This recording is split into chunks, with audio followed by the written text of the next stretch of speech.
The windshield wipers screamed against the glass as Ethan Morales watched his entire future disappear in the rearview mirror.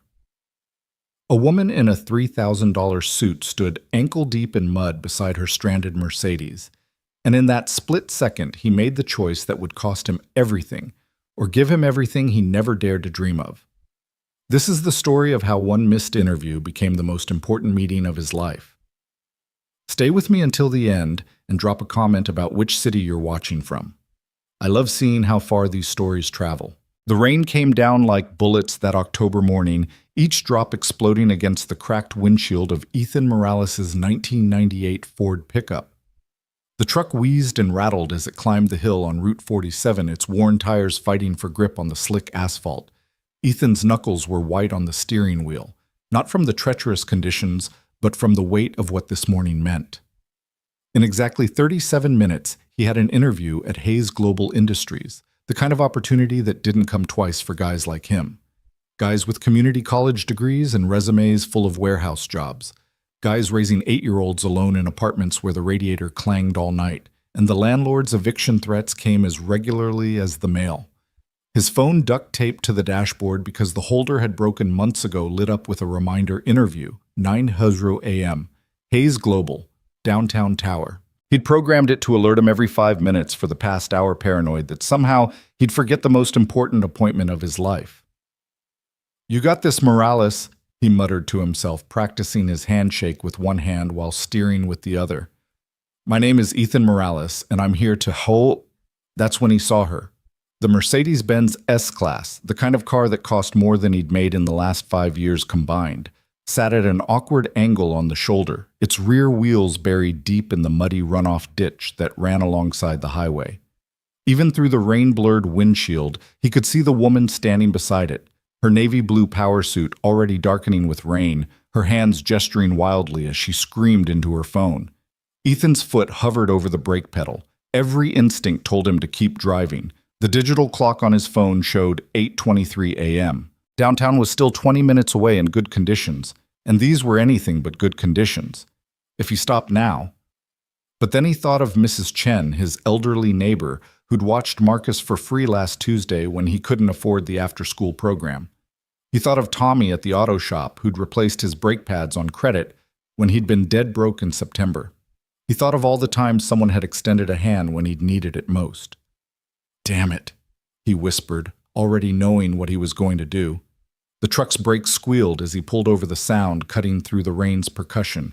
He grabbed the emergency flasher's button and killed the engine. Through his side mirror, he watched the woman pace frantically, her expensive heels sinking into the soft earth with each step. She hadn't even noticed him stop. Ethan pulled his interview suit jacket tighter. The only nice thing he owned, bought secondhand from Goodwill and tailored by Mrs. Rodriguez down the hall for the price of fixing her kitchen sink. He couldn't let it get soaked. But as he watched the woman slip and nearly fall, catching herself on the Mercedes' door handle, he shrugged it off and draped it carefully over the passenger seat. The rain hit him like 1,000 tiny fists the moment he stepped out. His white dress shirt, ironed 3 times this morning, until every crease was perfect, immediately began to cling to his skin. His dress shoes polished until they gleamed, splashed into a puddle that swallowed them to the ankles. "Ma'am," he called out, jogging toward her. "Ma'am, you need help." She spun around, and for a moment Ethan forgot about the rain. The interview, everything. She was stunning in that untouchable way that came from money and breeding, sharp cheekbones, perfectly styled auburn hair now plastered to her head, green eyes that seemed to catalog everything about him in a single sweep. But it was the desperation in those eyes that made him pick up his pace. "Oh, thank God!" She rushed toward him, nearly losing a heel in the process. "My car, I hit a puddle and lost control, and now it's stuck, and I have a board meeting in 40 minutes that could determine the future of 500 jobs, and my phone's about to die, and the tow company said they can't get here for 2 hours because of the weather. And—" "Breathe," Ethan said, holding up his hands. "Just breathe, okay. Let me take a look." He circled the Mercedes, his trained eye assessing the situation. 8 years of working in warehouses and loading docks had taught him about weight distribution, leverage, and problem-solving with limited resources. The car wasn't damaged, just stuck. The angle was bad, but not impossible. He'd pulled plenty of delivery trucks out of worse spots, though never in dress clothes, and never when his entire future was ticking away by the second. "You got chains?" he asked. "Chains?" She looked at him like he'd asked if she carried a rocket launcher in her trunk. "Never mind, I've got some in my truck. But listen, I'm going to level with you. This is going to take at least 15, maybe 20 minutes to do right. Your car's in there pretty good." 20 minutes? Her voice cracked. "I can't. This meeting?" Ethan's phone buzzed in his pocket. Another reminder. 8:27 a.m. now. If he left right now, drove like a maniac, maybe found a parking spot quickly, he might still make it. Might. "What about you?" she asked suddenly, seeming to really see him for the first time. The dress shirt, the muddy dress shoes, the way he kept glancing at his phone. "You're clearly heading somewhere important. Job interview?" he said simply, already walking back to his truck. "But you need help now." "Wait," she splashed after him. "A job interview. You're going to miss a job interview to help me." Ethan popped the rusted toolbox in his truck bed and pulled out the heavy chains, testing their strength with practiced hands. "Lady, you said 500 jobs depend on your meeting. Only one depends on mine. The math's pretty simple." He didn't tell her that the one job depending on his interview was the difference between keeping his son in their apartment or moving back to his sister's couch in Detroit. He didn't mention the stack of overdue bills held to his refrigerator with a magnet shaped like a dinosaur that Marcus had made in art class. He didn't explain that he'd spent his last $40 on gas to get to this interview and a new notebook to take notes if they hired him on the spot. "I can't let you do this," she said, but she was already stepping back, letting him work. "Not really your choice," Ethan grunted, sliding under the Mercedes with the chains not caring that the cold mud was soaking through his shirt. "Besides, what kind of person would I be if I left you here?" As he worked securing the chains to the Mercedes's frame, he thought about the practice interviews he'd done with Mrs. Chen, the old HR manager who lived in 3B. She'd made him repeat his answers over and over until they sounded natural. "Tell them about your problem-solving skills," she'd said. "Give them examples of thinking outside the box." Well, he thought grimly, crawling out from under the car covered in mud, this was certainly outside the box. "Okay," he called to the woman who was now huddled under the minimal shelter of a tree, trying futilely to protect her phone from the rain. "When I start pulling, you're going to need to steer. Keep the wheels straight, and when you feel it catch, give it just a little gas. Not too much, or you'll dig in deeper." She nodded, tottering back to the driver's door in her ruined heels. "What's your name?" she called out as he headed to his truck.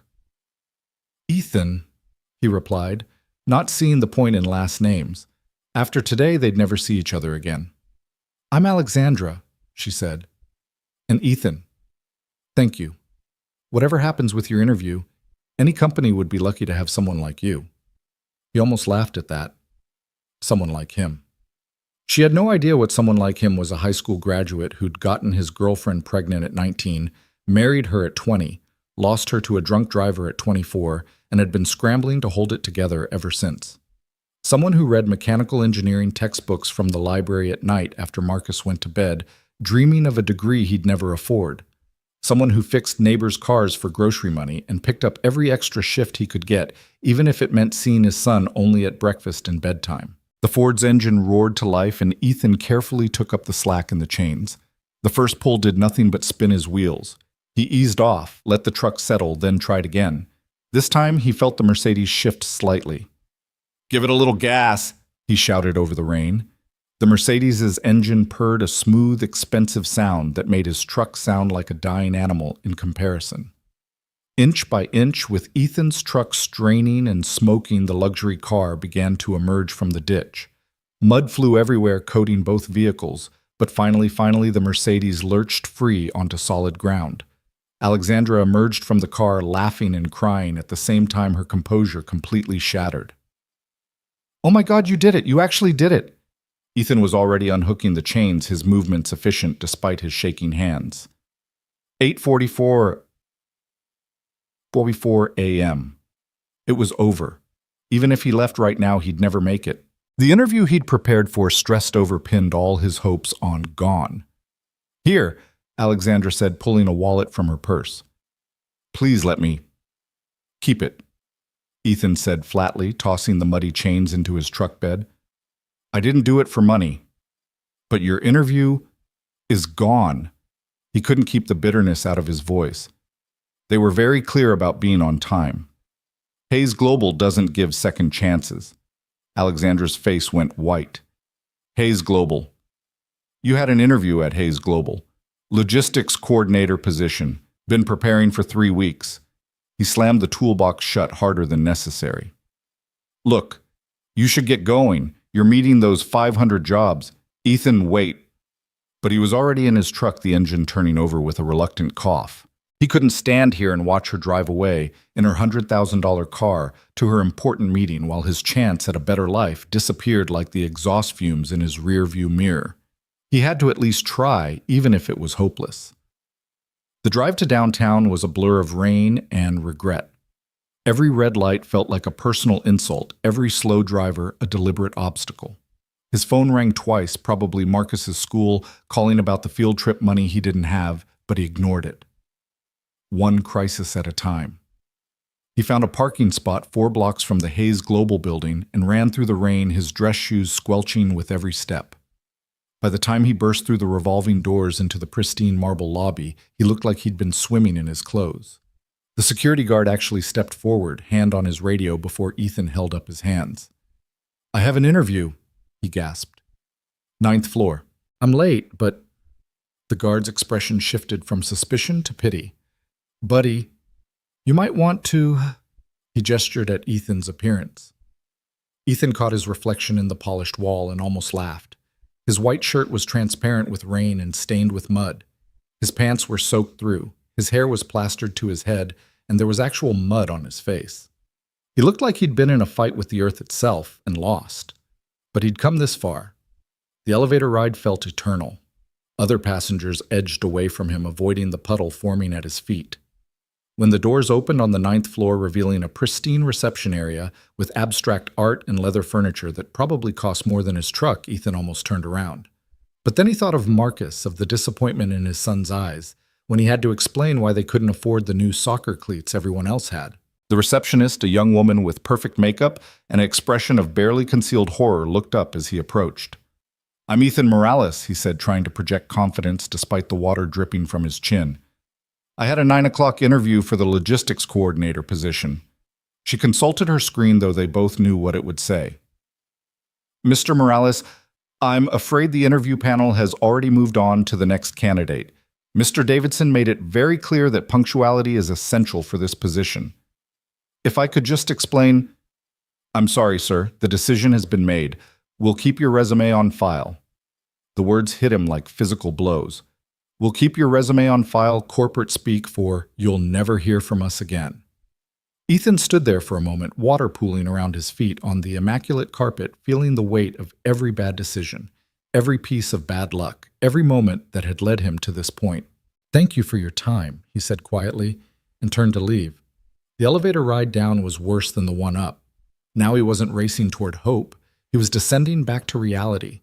Back to the overdue rent, the empty refrigerator, the exhausting cycle of poverty that ground you down a little more each day until you forgot you'd ever dreamed of anything better. He stood in the lobby for a moment, watching the rain lash against the floor-to-ceiling windows. He'd have to tell Marcus that Daddy didn't get the good job, that things would stay the same for a while longer. He'd have to face Mrs. Chen, who'd been so excited for him, so sure that this was his big break. He'd have to... Ethan. He turned to see Alexandra rushing through the revolving doors, her hair and suit somehow perfect again, as if the last hour hadn't happened. She was accompanied by 2 men in expensive suits who looked like they'd stepped out of a business magazine. Thank God you're still here, she said, slightly out of breath. I need you to come with me. Lady, I appreciate whatever this is, but it's Alexandra, she said. Alexandra Hayes, as in Hayes Global, as in the company you just interviewed with, as in the CEO whose ass you just saved on the side of the highway. The lobby seemed to tilt. Ethan grabbed the edge of a nearby planter to steady himself. You're the person you gave up your interview to help. Yes. Her green eyes were intense, focused. And now I need your help again. Please just come with me. Give me 10 minutes. You've already lost the interview. What else do you have to lose? Ethan wanted to laugh, or cry, or possibly both. The CEO. He'd been crawling in the mud, sacrificing his future for the CEO of the company he'd been trying to get hired by. The irony was so sharp it could cut glass. 10 minutes, he said, because what else was he going to say? The universe clearly had a sick sense of humor, and he might as well see how the joke ended. Alexandra led him back to the elevators, but this time they went up past the 9th floor, past the 20th, all the way to the 35th, where the doors opened onto a different world. This wasn't cubicles and conference rooms. This was corporate power distilled into glass and chrome. The rain-soaked city spread out below them through windows that seemed to go on forever. "Ma'am," one of the suited men said nervously, "the situation in the operations center—" "I know, Michael," Alexandra said, never taking her eyes off Ethan. "That's why Mr. Morales is here." She pushed through a set of double doors into chaos. The operations center was a massive room filled with screens showing maps, graphs, numbers scrolling in red. At least 20 people were scattered around, some shouting into phones, others typing furiously at computers. The energy was panic, pure and simple. "Status report," Alexandra barked, and the room seemed to pivot toward her. A harried-looking man with his tie askew rushed over. "It's worse than we thought. The system crash has corrupted the routing algorithms for the entire Northeast distribution network. We've got 800 trucks that don't know where they're supposed to be, 42 ships waiting for loading instructions at various ports, and approximately $18 million in inventory that's effectively lost in the system. Time to fix. The tech team says 72 hours minimum to rebuild the code from backups and re-input all the data manually." "We don't have 72 hours. We don't have 72 minutes. Alexandra turned to Ethan. "You applied for the logistics coordinator position. Your resume says you redesigned the warehouse management system at Conway Shipping, increasing efficiency by 30%. "That was, yeah, but it was a much smaller scale. Can you fix this?" Ethan looked at the screens, his mind automatically cataloging what he was seeing. It was a mess, but it was a familiar kind of mess. Like when the ancient computer system at Conway had crashed during the Christmas rush, and he'd had to route 200 deliveries using paper maps and Excel spreadsheets. "Maybe," he said slowly, "but I'd need to understand your system architecture and whatever you need." Alexandra's voice was steel. "Michael, give him full access. Everyone else you answer to him until this is fixed." "Ma'am," Michael protested, "with all due respect, we don't even know who this person is. He's not an employee. He hasn't been vetted." "This person," Alexandra said coldly, "gave up a job interview to pull me out of a ditch so I could make it here to handle this crisis. That tells me more about his character than any background check. Now give him access or update your resume." Michael paled and gestured to a workstation. "Whatever you need, sir." Ethan sat down at the computer, acutely aware that he was dripping on what was probably a $10,000 chair. The system interface loaded, and he began to navigate through it, his fingers moving almost automatically. It was more complex than Conway's system, but the bones were the same. Logistics was logistics, whether you were moving 10 packages or 10,000. "Okay," he said, pulling up multiple windows. "Your problem isn't actually the routing algorithm. It's the indexing. When the system crashed, it corrupted the location tag, so the algorithm doesn't know where anything is starting from. It's trying to create routes from nowhere to somewhere." "Can you fix it?" Alexandra asked. "Not fix exactly, but I can work around it." He was already typing, falling into the zone he entered when solving complex problems. "If we bypass the automatic routing and create a manual overlay using the last known positions from— do you have GPS data from the trucks themselves?" "Every truck has a transponder," someone called out. "Perfect. Pull that data cross-reference it with the delivery manifests from yesterday. Those should still be clean, and we can triangulate probable routes. It won't be perfect, but it'll get your trucks moving while the tech team rebuilds the system." His fingers flew across the keyboard, writing code, pulling data, building something from nothing. The room had gone quiet except for the clicking of keys and the occasional directive from Ethan. "I need someone to call the port authorities at Newark, Baltimore, and Boston," he said without looking up. "Tell them we're sending priority routing in the next 30 minutes. Someone else get me the inventory list from the past week, not from the corrupted system, from the backup servers. They're older, but they'll be clean." People jumped to follow his orders, and Ethan barely noticed. This was what he was good at, what he'd always been good at, seeing patterns, solving problems, making broken things work again. At Conway, they'd called him the miracle worker, though it had never translated to a promotion or a raise. An hour passed, then 2. At some point, someone put a cup of coffee at his elbow, and he drank it without tasting it. Alexandra stood behind him, watching silently as he rebuilt their entire distribution network from scratch, using duct tape and creativity where million-dollar systems had failed. "There," he said, finally hitting enter on the last command. "Check the boards." Everyone turned to the main screens. The red numbers flickered, held, then began to turn green. One by one, like dominoes falling in reverse, the system came back online. Trucks began moving on the digital map. Ships showed cargo loading. The hemorrhaging of money slowed, stopped, then reversed. The room erupted in cheers. People were hugging, crying, slapping Ethan on the back. Someone mentioned that he'd just saved the company millions, possibly tens of millions. But Ethan barely heard them. He was exhausted, soaked, and suddenly very aware that he was sitting in the executive operations center of a Fortune 500 company, looking like he'd been mud wrestling. "Everyone out," Alexandra said suddenly, and her tone brooked no argument. "Michael, implement Mr. Morales' solution and monitor for any issues. I need the room." The space emptied in seconds, leaving just Ethan and Alexandra. She walked to the window, looking out at the city below, where the rain was finally beginning to lighten. "Do you know what would have happened if I'd missed that board meeting?" she asked quietly. "You said 500 jobs. Conservative estimate. We're in the middle of a hostile takeover attempt. The board was voting on whether to accept a buyout offer from Kronos Corporation. If I hadn't been there to present the alternative strategy to show them the numbers," she turned to face him, "Kronos would have gutted this company. They'd have kept the name, the contracts, but they'd have outsourced everything. Thousands of jobs gone. Entire communities that depend on our distribution centers destroyed." "But you made it," Ethan said, "because you stopped. In the rain late for your own interview, you stopped." She walked back to him, her heels clicking on the polished floor. "Do you know what the interview was for the logistics coordinator position? Entry-level management, decent pay benefits, a chance to move up. The person we hired instead of you. He showed up on time, gave perfect answers, had an MBA from Wharton."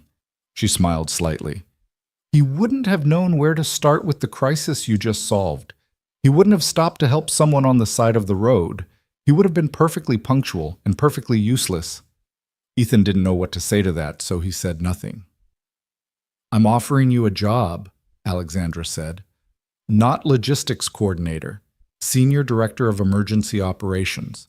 You'll be responsible for crisis management system redundancy and solving the problems that shouldn't exist but do anyway. I don't have an MBA. I don't even have a bachelor's degree. You have something better. You have the ability to see solutions where others see disasters. You have the character to sacrifice your own opportunities to help others. And you have the skill to back it all up." She named a salary that made Ethan's knees weak. "Plus, full benefit signing bonus, and we'll pay for you to get whatever degrees you want while you work." Ethan thought of Marcus of the apartment with the clanging radiator of all the nights he'd fallen asleep over library textbooks dreaming of a chance like this. "I need to make a phone call, Yuki," he said. Alexandra smiled. "Use my office. Second door on the right. Take all the time you need." The office was bigger than his entire apartment, with a view that seemed to encompass the entire world. Ethan pulled out his phone, still working miraculously, and dialed his sister's number. "Maria." "Yeah, it's me.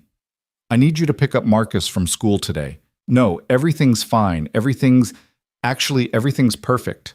I'll explain later. Just tell him Daddy got the job. A better job than we ever imagined." He ended the call and stood there for a moment, looking out at the city that had seemed so imposing this morning. The rain had stopped completely now, and sunlight was breaking through the clouds, turning the wet streets into rivers of gold. His phone buzzed. A text from an unknown number, "Cars being detailed to remove the mud. Least I can do. Also, there's a company card waiting for you at reception. Buy yourself some new interview clothes. You start Monday. AH." Ethan laughed. Really laughed for the first time in months. This morning he'd thought missing that interview would be the end of everything. Instead, it had been the beginning. Sometimes the worst storms, the ones that threaten to destroy everything you've built, are really just clearing the path for something better. He walked back into the operations center where Alexandra was waiting with a contract and a pen. "Ready to change your life?" she asked. "Already did," Ethan said, taking the pen. "The moment I hit the brakes." As he signed his name, Ethan Morales, Senior Director of Emergency Operations, he thought about the chain of events that had led him here. A storm, a stuck car, a choice between self-interest and helping others. Mrs. Chen always said that character was what you did when nobody was watching and everything was on the line. Today, someone had been watching, and everything had been on the line. And for once in his life, making the right choice had led to the right outcome. "Welcome to Hayes Global, Mr. Morales," Alexandra said, shaking his hand. "Something tells me you're going to fit in just fine." Outside, the sun continued to break through the clouds, and 40 stories below, Ethan's battered pickup truck sat in the executive parking area, mud-splattered and proud, surrounded by Mercedes and BMWs and Teslas. It looked out of place, but it also looked exactly right, a reminder that sometimes the most valuable things come in unexpected packages. Monday morning would come soon enough, bringing new challenges and responsibilities Ethan could barely imagine. But for now, he stood in his ruined interview clothes in the executive suite of Hayes Global, having saved a company he didn't even work for yet, and thought about how he'd tell this story to Marcus tonight. How sometimes doing the right thing for its own sake was the best interview answer you could ever give. The city spread out before him, no longer intimidating, but full of possibility. Somewhere out there, his son was in school, probably drawing pictures of superheroes and race cars, not knowing that his father had just become something of a hero himself. Not the kind with a cape or superpowers, but the kind who stopped in the rain to help a stranger and changed the course of multiple lives in the process. Ethan Morales, Senior Director. It had a nice ring to it, but more importantly, Ethan Morales' father, who could now provide for his son, Ethan Morales. Man who'd learned that sometimes the best opportunities come disguised as disasters, and the worst setbacks are really just setups for something greater.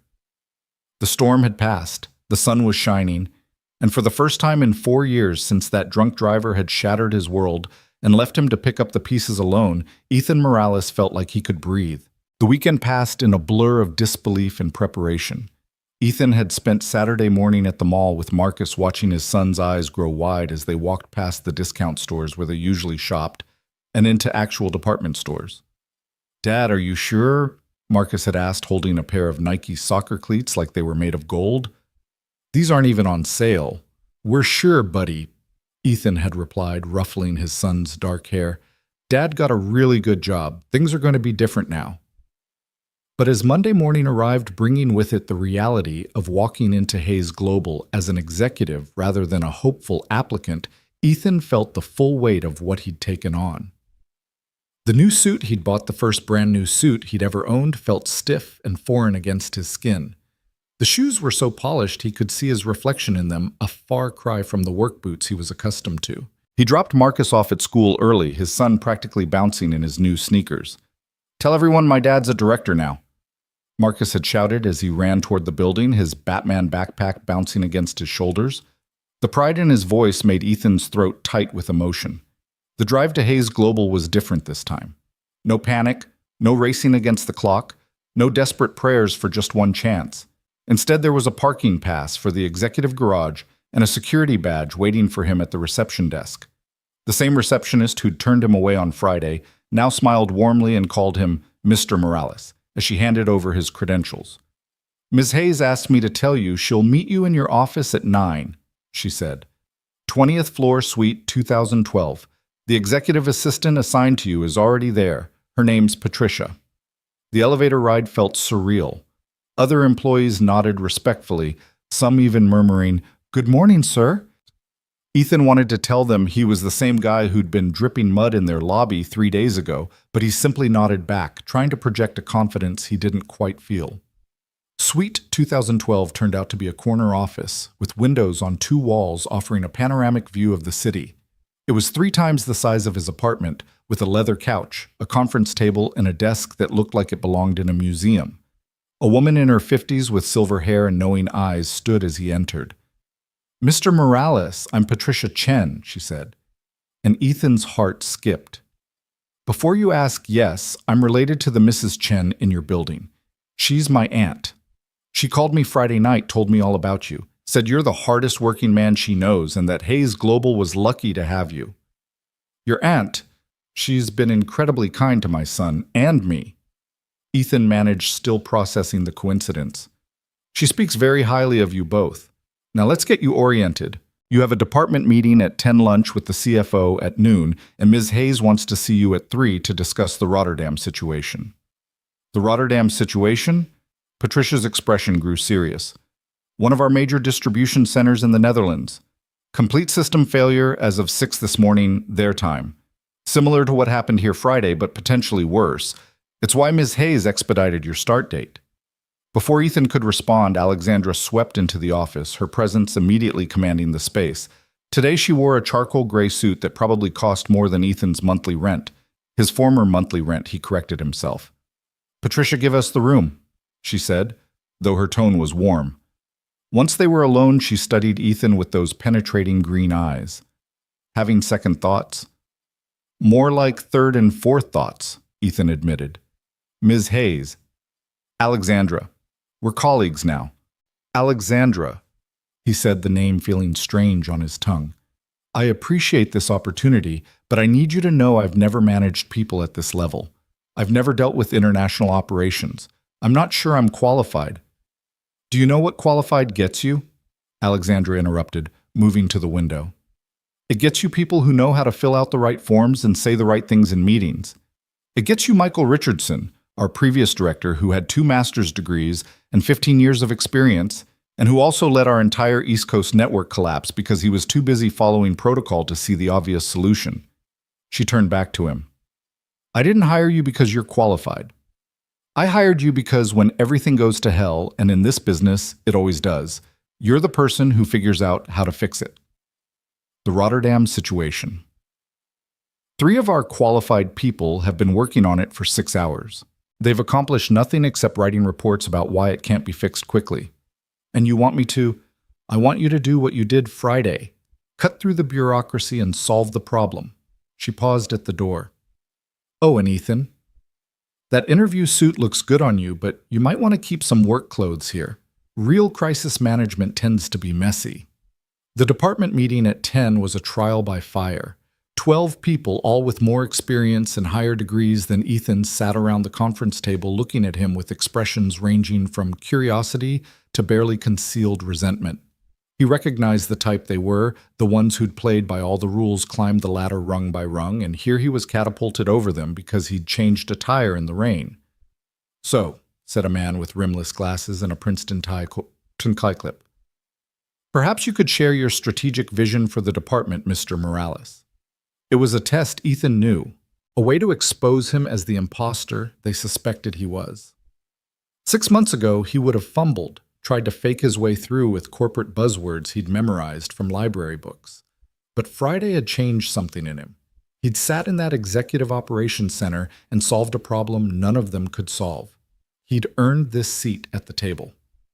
My strategic vision, Ethan said slowly, is that we stop having crises to manage.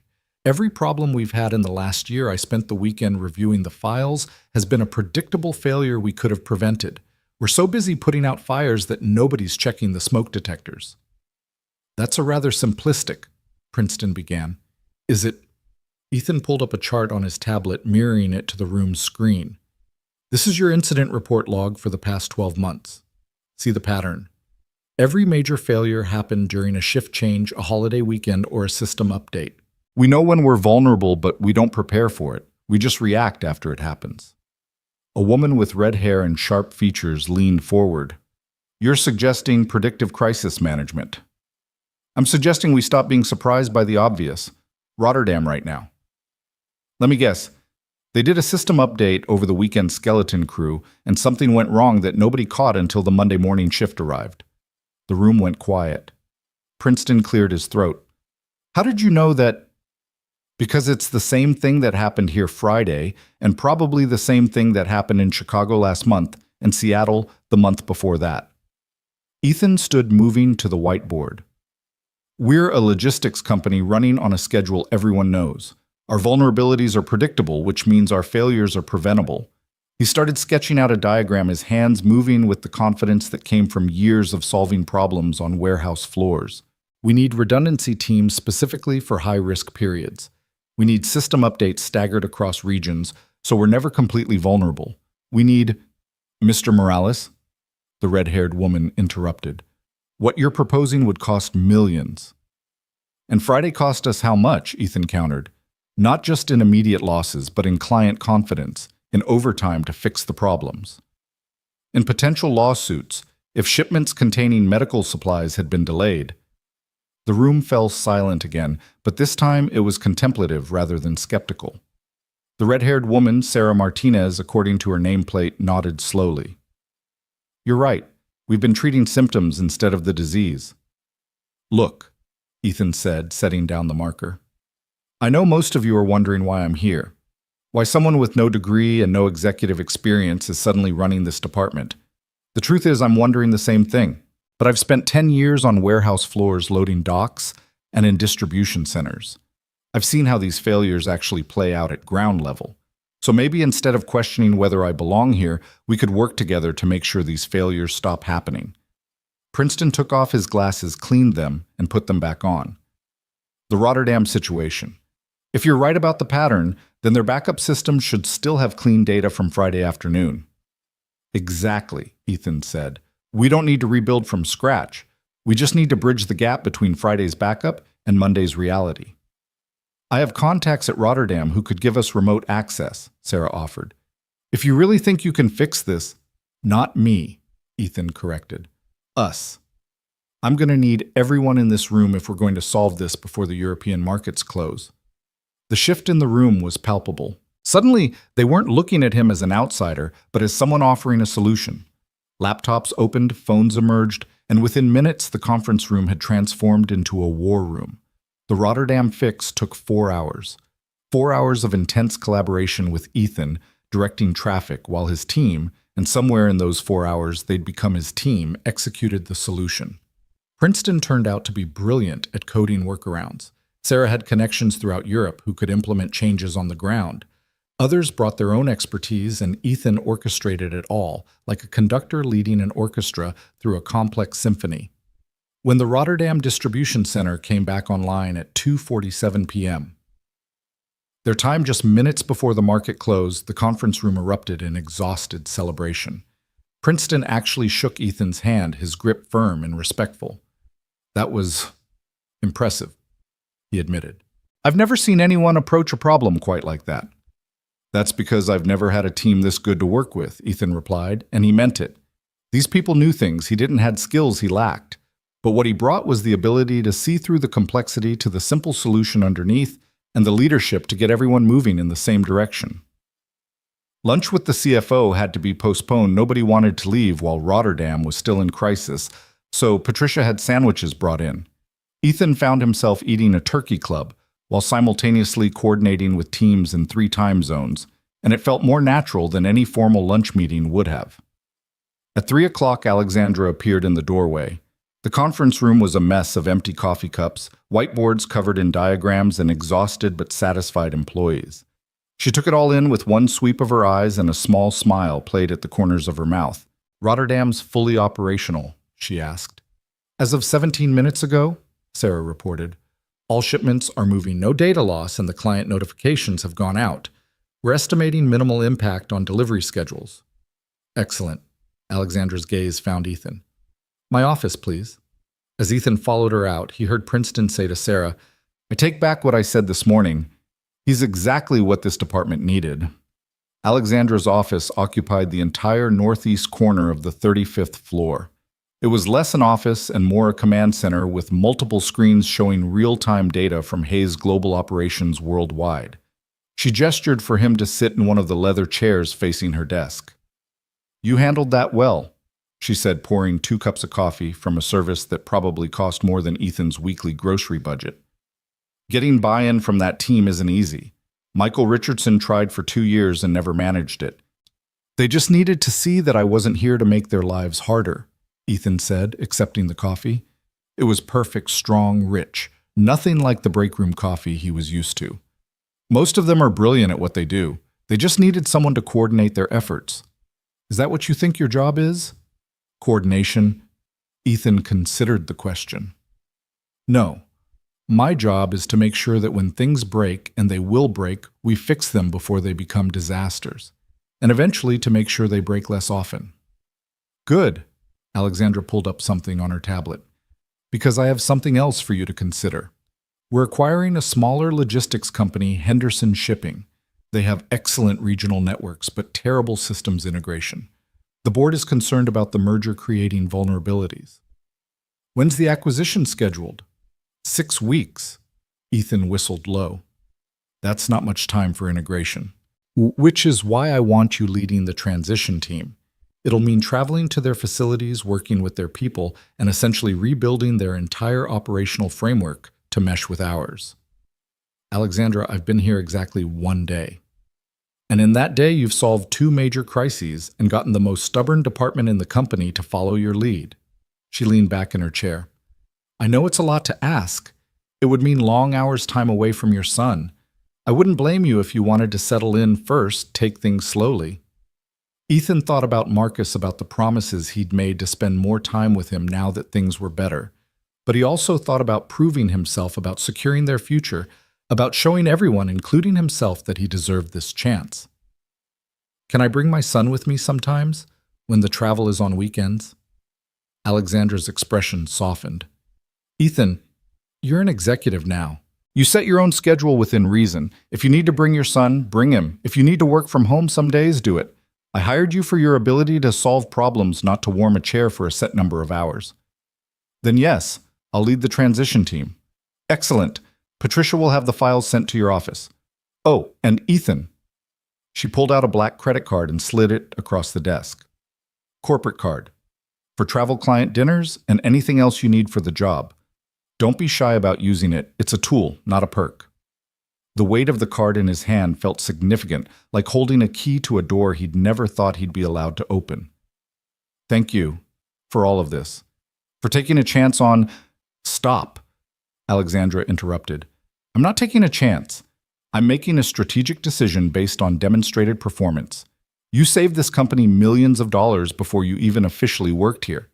You've proven yourself. Now stop being grateful and start being the executive I hired you to be. As Ethan stood to leave, she added, Your son, Marcus, right? 8 years old. Yes, how did you take? Patricia's thorough. Alexandra smiled. The company has a family day next month. Bring him. Let him see where his father works, what you've accomplished. Children should be proud of their parents. The rest of the afternoon was a whirlwind of meetings, introductions, and information absorption.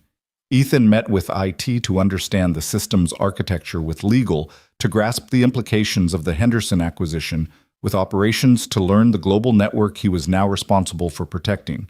His brain felt like it might explode from information overload, but he took careful notes, asked questions, and slowly began to see the full picture of Hayes Global's massive operation.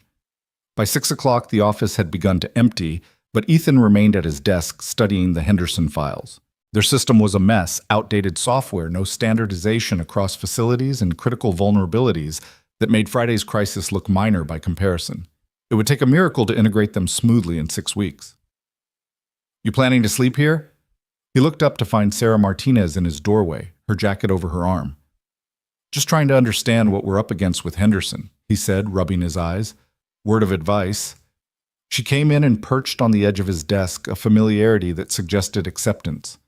Don't try to learn everything in 1 day. Michael Richardson tried that. Burned out in 6 months, started making mistakes, and eventually created more problems than he solved. Is that what happened to him? Alexandra mentioned he let the East Coast network collapse. Sarah nodded. He was so overwhelmed by trying to know everything that he couldn't see the obvious solution right in front of him. Don't make the same mistake. You've got good instincts, trust them. Thanks, and Sarah.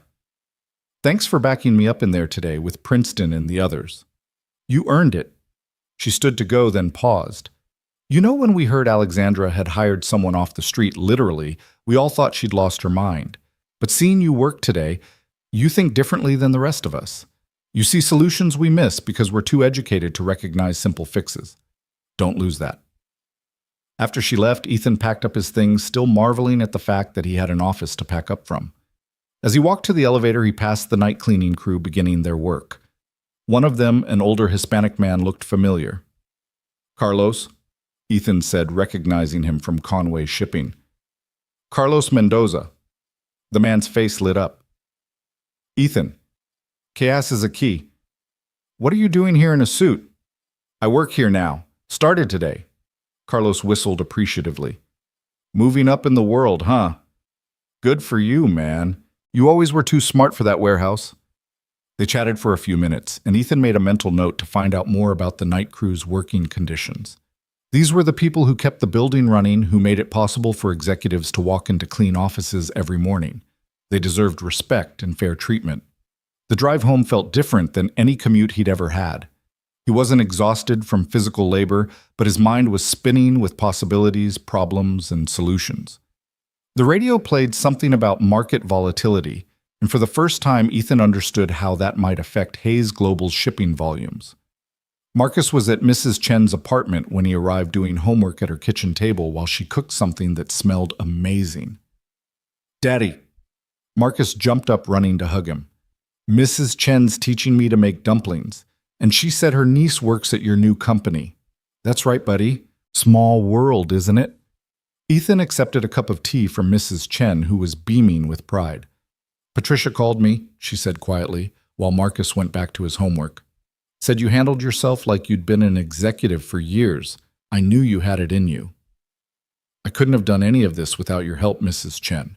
All those practice interviews watching Marcus when I couldn't afford daycare." "Family helps family," she said firmly, "and you've been family since the day you fixed my sink and refused to take payment." They ate dinner together. Mrs. Chen insisted, and Marcus chattered about his day, about how he'd told everyone his dad was a director at a big company, about how Jimmy Valdez didn't believe him until the teacher confirmed it was true. The pride in his voice made every challenge of the day worth it. Later, after they'd returned to their own apartment and Marcus was asleep, Ethan sat at their small kitchen table with his laptop continuing to study the Henderson files. The radiator clanged its familiar rhythm, but now instead of being a reminder of poverty, it was a metronome marking his progress from where he'd been to where he was going. His phone buzzed with a text from an unknown number. When he opened it, he found a photo of the muddy Mercedes from Friday, now gleaming in what looked like a high-end auto shop. The message read, "Got all the mud out. Car looks better than ever. Sometimes getting stuck leads to improvements. AH." Ethan smiled, saving the number under Alexandra Hayes, CEO. Then he went back to his files, planning the integration that everyone said would be impossible in 6 weeks. But then everyone had said a warehouse worker couldn't become an executive in a single day, and here he was. Outside his window, the city lights twinkled like stars brought down to earth. Somewhere out there, trucks were moving, ships were loading, and the vast network of Hayes Global's operations was humming along. And now he was part of it, not just as a cog in the machine, but as one of the people making sure the machine kept running. The Henderson acquisition would be his first real test. Not a crisis dropped in his lap, but a challenge he had to see coming and prevent from becoming a crisis. It would mean long days, complicated negotiations, and juggling responsibilities he was still learning existed. But sitting there in his small apartment with his son sleeping safely in the next room and a future that finally looked bright, Ethan felt ready for all of it. He pulled up a new document and began typing Henderson Integration Strategy, Draft 1. At the top, he wrote a simple mission statement: transition without disruption, integration without chaos, success without sacrifice. It was ambitious, maybe impossible, but then Ethan Morales had built his new life on achieving the impossible. One muddy Mercedes, one stopped interview, one moment of choosing others over himself had changed everything. Now it was time to prove that Alexandra's faith in him and his faith in himself wasn't misplaced. The radiator clanged again, and Ethan smiled. By next month, they'd be in a better apartment, one with proper heating and windows that didn't leak. But he'd miss this sound, this reminder of where he'd come from and how far he'd traveled. It was the soundtrack of his transformation, the rhythm of resilience that had carried him from desperation to hope. Tomorrow would bring new challenges. The Henderson team would probably resist the changes he needed to implement. His own team would be watching to see if Friday's success was a fluke or a pattern. Alexandra would be expecting results that justified her unconventional hiring decision. But tonight, Ethan Morales, single father, former warehouse worker, newly minted senior director of emergency operations, sat in his humble apartment and planned the future of a multi-billion-dollar logistics network. The contrast should have been jarring, but instead it felt like the most natural thing in the world. Because sometimes the best person to prevent a crisis wasn't someone who'd never experienced one, but someone who'd lived through so many that crisis management had become second nature. Someone who knew what it was like to juggle impossible responsibilities with limited resources. Someone who understood that when everything was on the line, you didn't have the luxury of perfect solutions, you just had to find something that worked. As midnight approached, Ethan finally closed his laptop. Tomorrow would come soon enough, bringing with it the weight of executive responsibility. But he'd carried heavier weights, the weight of grief, of single parenthood, of dreams deferred but not destroyed. This was just a different kind of load, and he'd learned long ago how to bear what needed bearing. He checked on Marcus one more time, watching his son sleep peacefully, unaware that his life had fundamentally changed. The soccer cleats sat by his bed, still pristine and new. Soon, Ethan thought those shoes would be scuffed and muddy from actual playing, not just dreaming. Soon, Marcus would have the chances Ethan had never had. That was worth any amount of pressure, any number of sleepless nights studying integration strategies and crisis protocols. That was worth proving himself over and over again until even Princeton, with his tie clip, would admit that Ethan Morales belonged in that conference room, in that office, in that life. The storm that had brought Alexandra Hayes into his life had passed, but Ethan knew there would be other storms. Corporate storms, strategic storms, the storms that came with trying to merge two incompatible systems into one functional whole. But he'd weathered worse storms than anything the business world could throw at him. And this time, he had better tools than just determination and duct tape. He had a team, resources, and the backing of a CEO who'd seen something in him that he was only beginning to see in himself. He had Patricia Chen, who would keep him organized, and Sarah Martinez, who would keep him grounded. He had the respect earned from solving impossible problems and the authority to prevent those problems from recurring. Most importantly, he had the knowledge that he'd already survived the worst day of his professional life, showing up late, muddy, and hopeless to a lost opportunity, and it had transformed into the best day. If he could turn that disaster into triumph, he could handle whatever came next. The alarm went off at 4:30 a.m., but Ethan was already awake, laptop open on the kitchen table, surrounded by coffee cups and integration charts. He'd discovered something in the Henderson files that had kept him up most of the night. Not a problem, but an opportunity so significant it could change the entire acquisition strategy. Henderson Shipping, for all its technical failures, had something Hayes Global desperately needed: contracts with small rural hospitals throughout the Midwest. Medical supply routes that the bigger company had deemed too costly to pursue, but which Henderson had been servicing for decades. If integrated properly, these routes could open an entirely new market sector. "Dad?"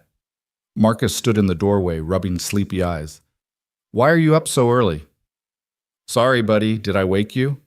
Ethan closed the laptop and pulled his son onto his lap. "Just doing some homework for work." "Grown-ups don't have homework," Marcus said with the certainty only an 8-year-old could muster. "This grown-up does. Every day I'm learning something new." He ruffled Marcus's hair. "Go back to bed. We've got 2 more hours before school." But Marcus snuggled closer instead. "Is your new job hard?" "Sometimes. But you know what makes it easier? Knowing I'm doing it for us, for our future." "Mom would be proud of you," Marcus said quietly, and Ethan's heart clenched. The boy rarely mentioned his mother anymore, as if speaking about her might make the loss fresh again. "She would be proud of both of us," Ethan whispered, holding his son tighter.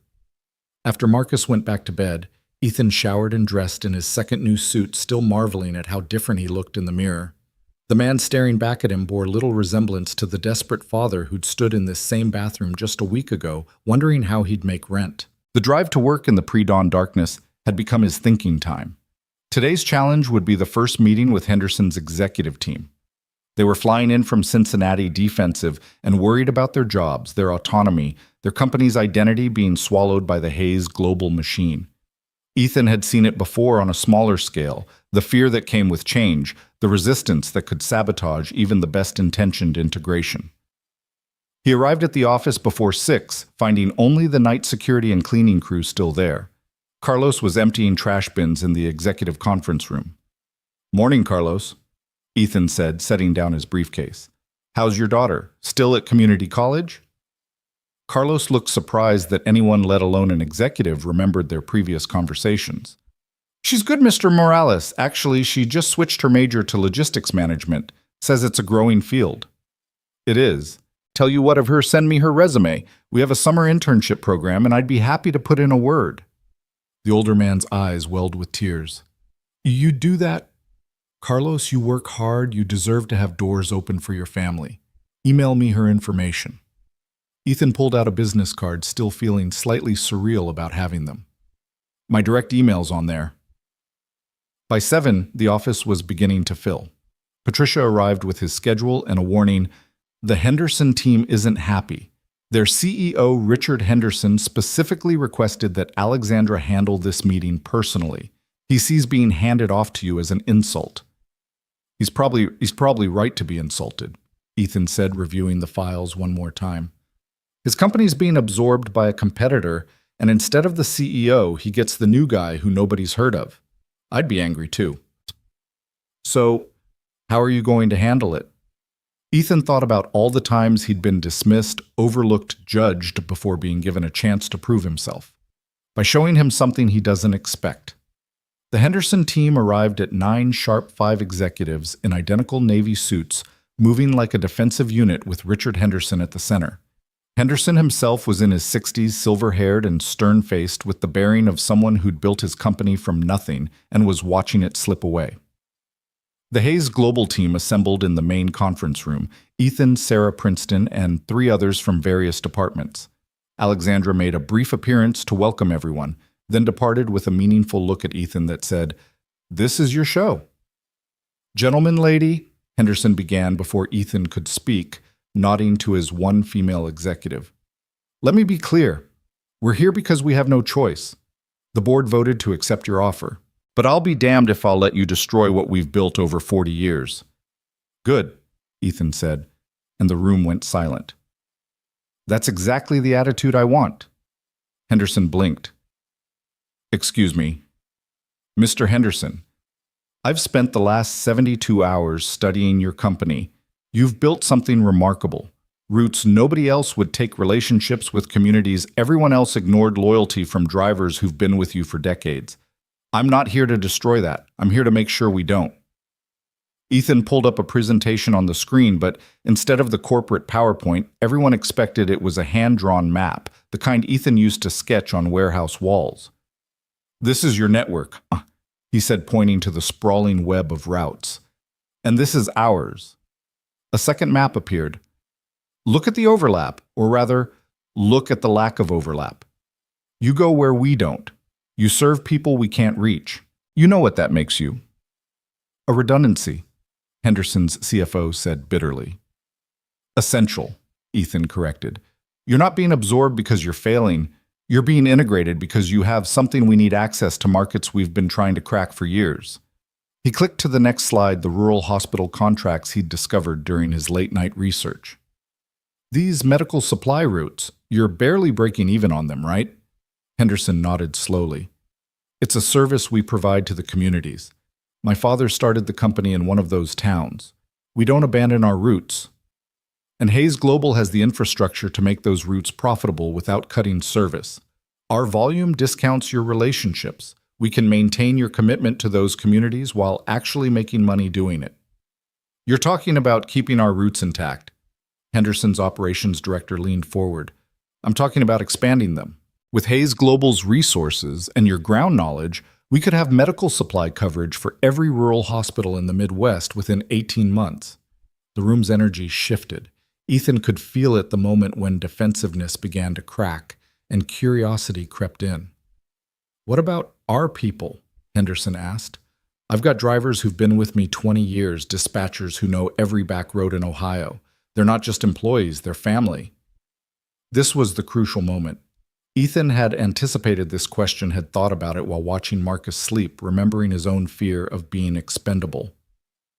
Mr. Henderson, last Friday, I was unemployed. A single father with no degree, no connections, and no prospects. I got this job because I stopped to help someone in the rain, even though it cost me an interview. Alexandra Hayes hired me, not despite that choice, but because of it. She understood that the best business decisions aren't always about the bottom line, they're about people. He stood moving to the window that overlooked the city. Your drivers know things our algorithms never will. Which roads flood in spring, which hospitals have loading dock issues, which dispatchers at which facilities are helpful versus obstructive. That knowledge is invaluable. We'd be idiots to lose it. So you're saying no layoffs? Henderson's HR director asked. I'm saying we evaluate based on performance and need not on which logo is on the paycheck. Some redundancies are inevitable when you merge two companies, but anyone who's doing their job well and wants to stay will have a place. That's not just my promise, that's Alexandra Hayes' direct instruction. Princeton cleared his throat. Ethan, the integration timeline will be challenging, Ethan finished, which is why I'm proposing something unconventional.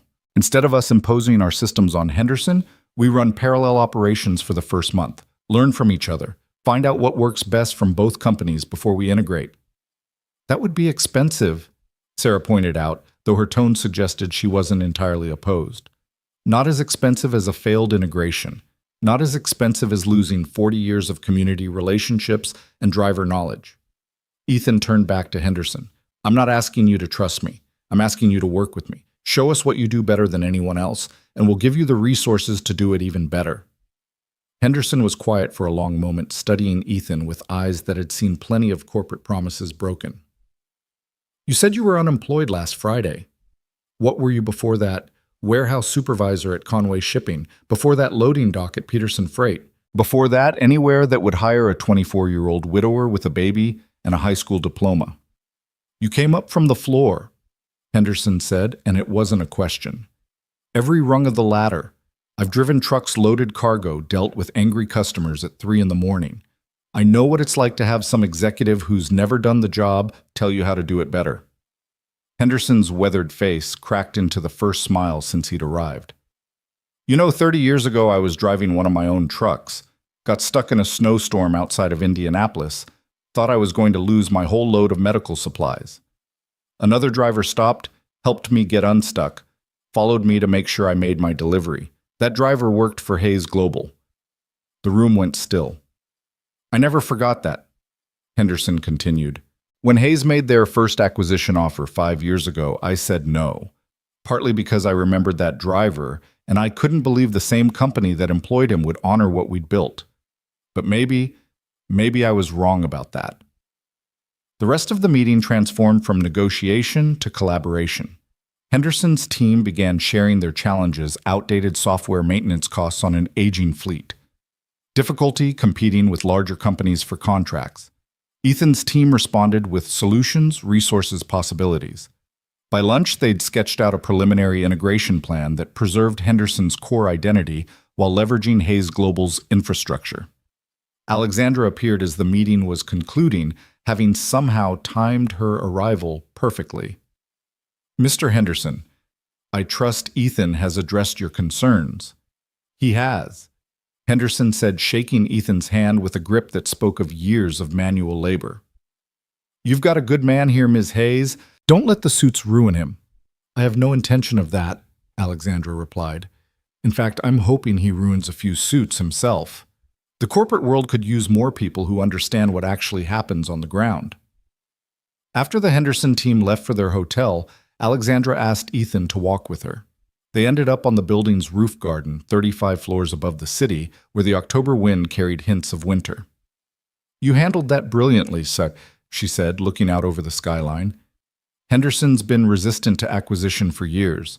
What you accomplished in one meeting would have taken our previous team months. He just needed to know his people would be taken care of. That's what everyone needs, really. Security, respect, a sense that their work matters. Is that what you needed? Ethan thought about the question. A week ago, I needed a job. Any job. But what you gave me was something different, A chance to prove that where I came from could be an asset, not a liability. Tell me about the medical supply routes. That wasn't in any of our analysis. Because your analysts were looking at profit margins. I was looking at community impact. Those rural hospitals Henderson serves, they're often the only medical facility for 50 miles. Losing those supply routes wouldn't just be a business failure, it would be a humanitarian crisis. Alexandra turned to face him fully. And you think we can make them profitable?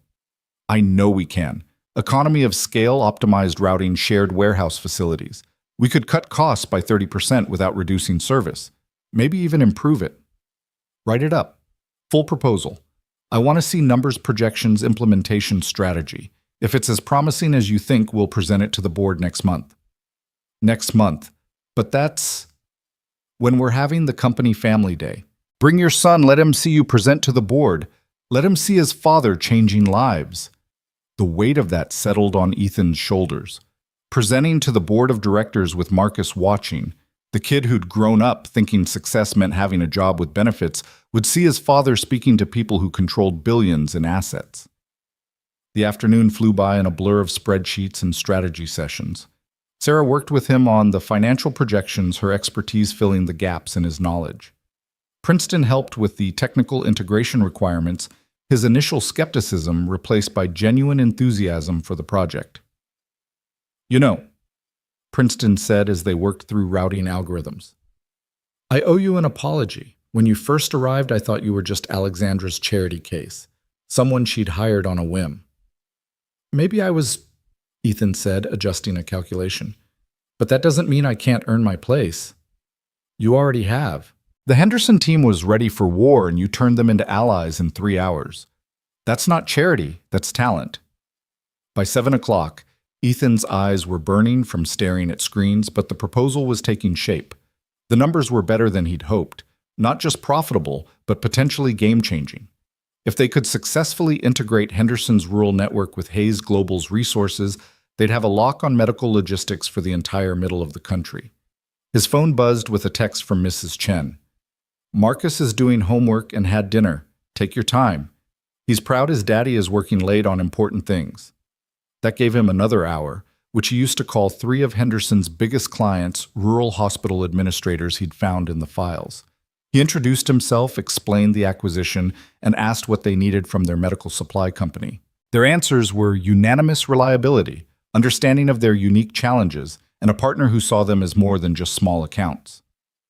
We've been with Henderson for 15 years, one administrator in Kansas told him.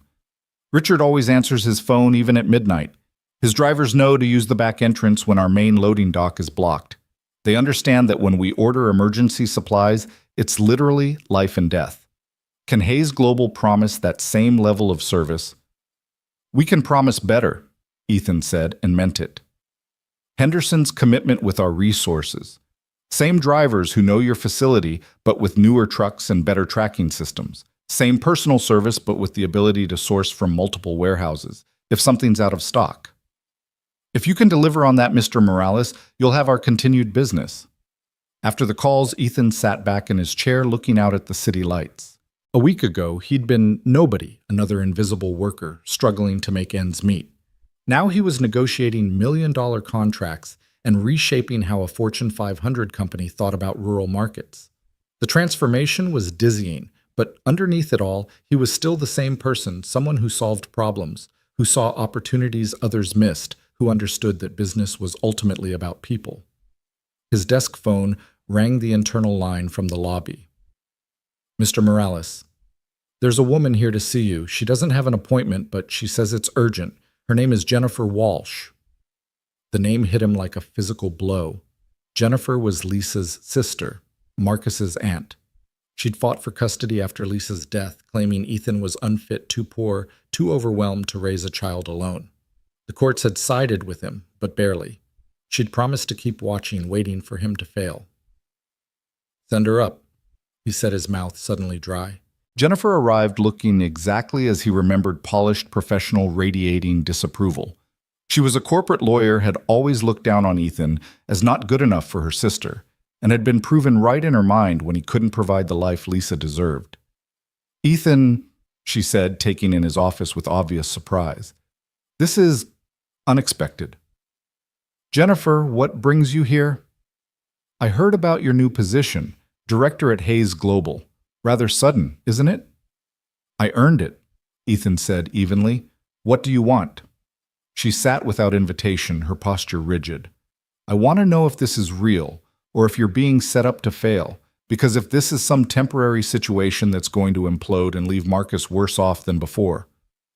It's real, Ethan interrupted.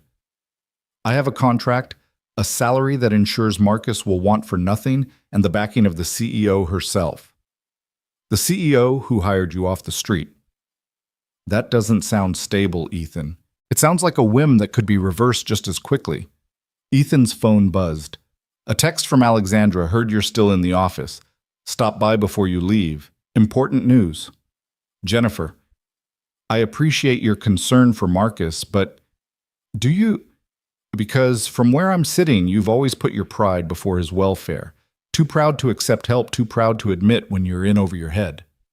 Too proud to let you take my son and raise him to be ashamed of where he came from, Ethan shot back. Yes, I am too proud for that. She flinched. I never wanted him to be ashamed. I wanted him to have opportunities. He has them now, real ones, not just material things, but the chance to see his father succeed through hard work and integrity. That's worth more than any trust fund. Jennifer stood to leave, then paused. Lisa would have been proud of you, you know. She always said you could be more than you believed. I worry. This seems too good to be true. Sometimes good things happen, Ethan said softly. Sometimes stopping to help someone in the rain changes everything. After she left, Ethan made his way to Alexandra's office, still shaken from the encounter. Alexandra was standing at her window, phone to her ear, but she waved him in. Yes, Senator, I understand your concerns about rural hospital access, she was saying.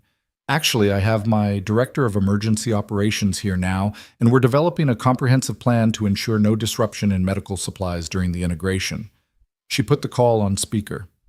Senator Reynolds, this is Ethan Morales. He's leading the Henderson acquisition. Mr. Morales. The senator's voice boomed through the speaker. I've got constituents worried about their hospitals losing Henderson's service. Richard Henderson has been supplying some of these facilities since before I was in office.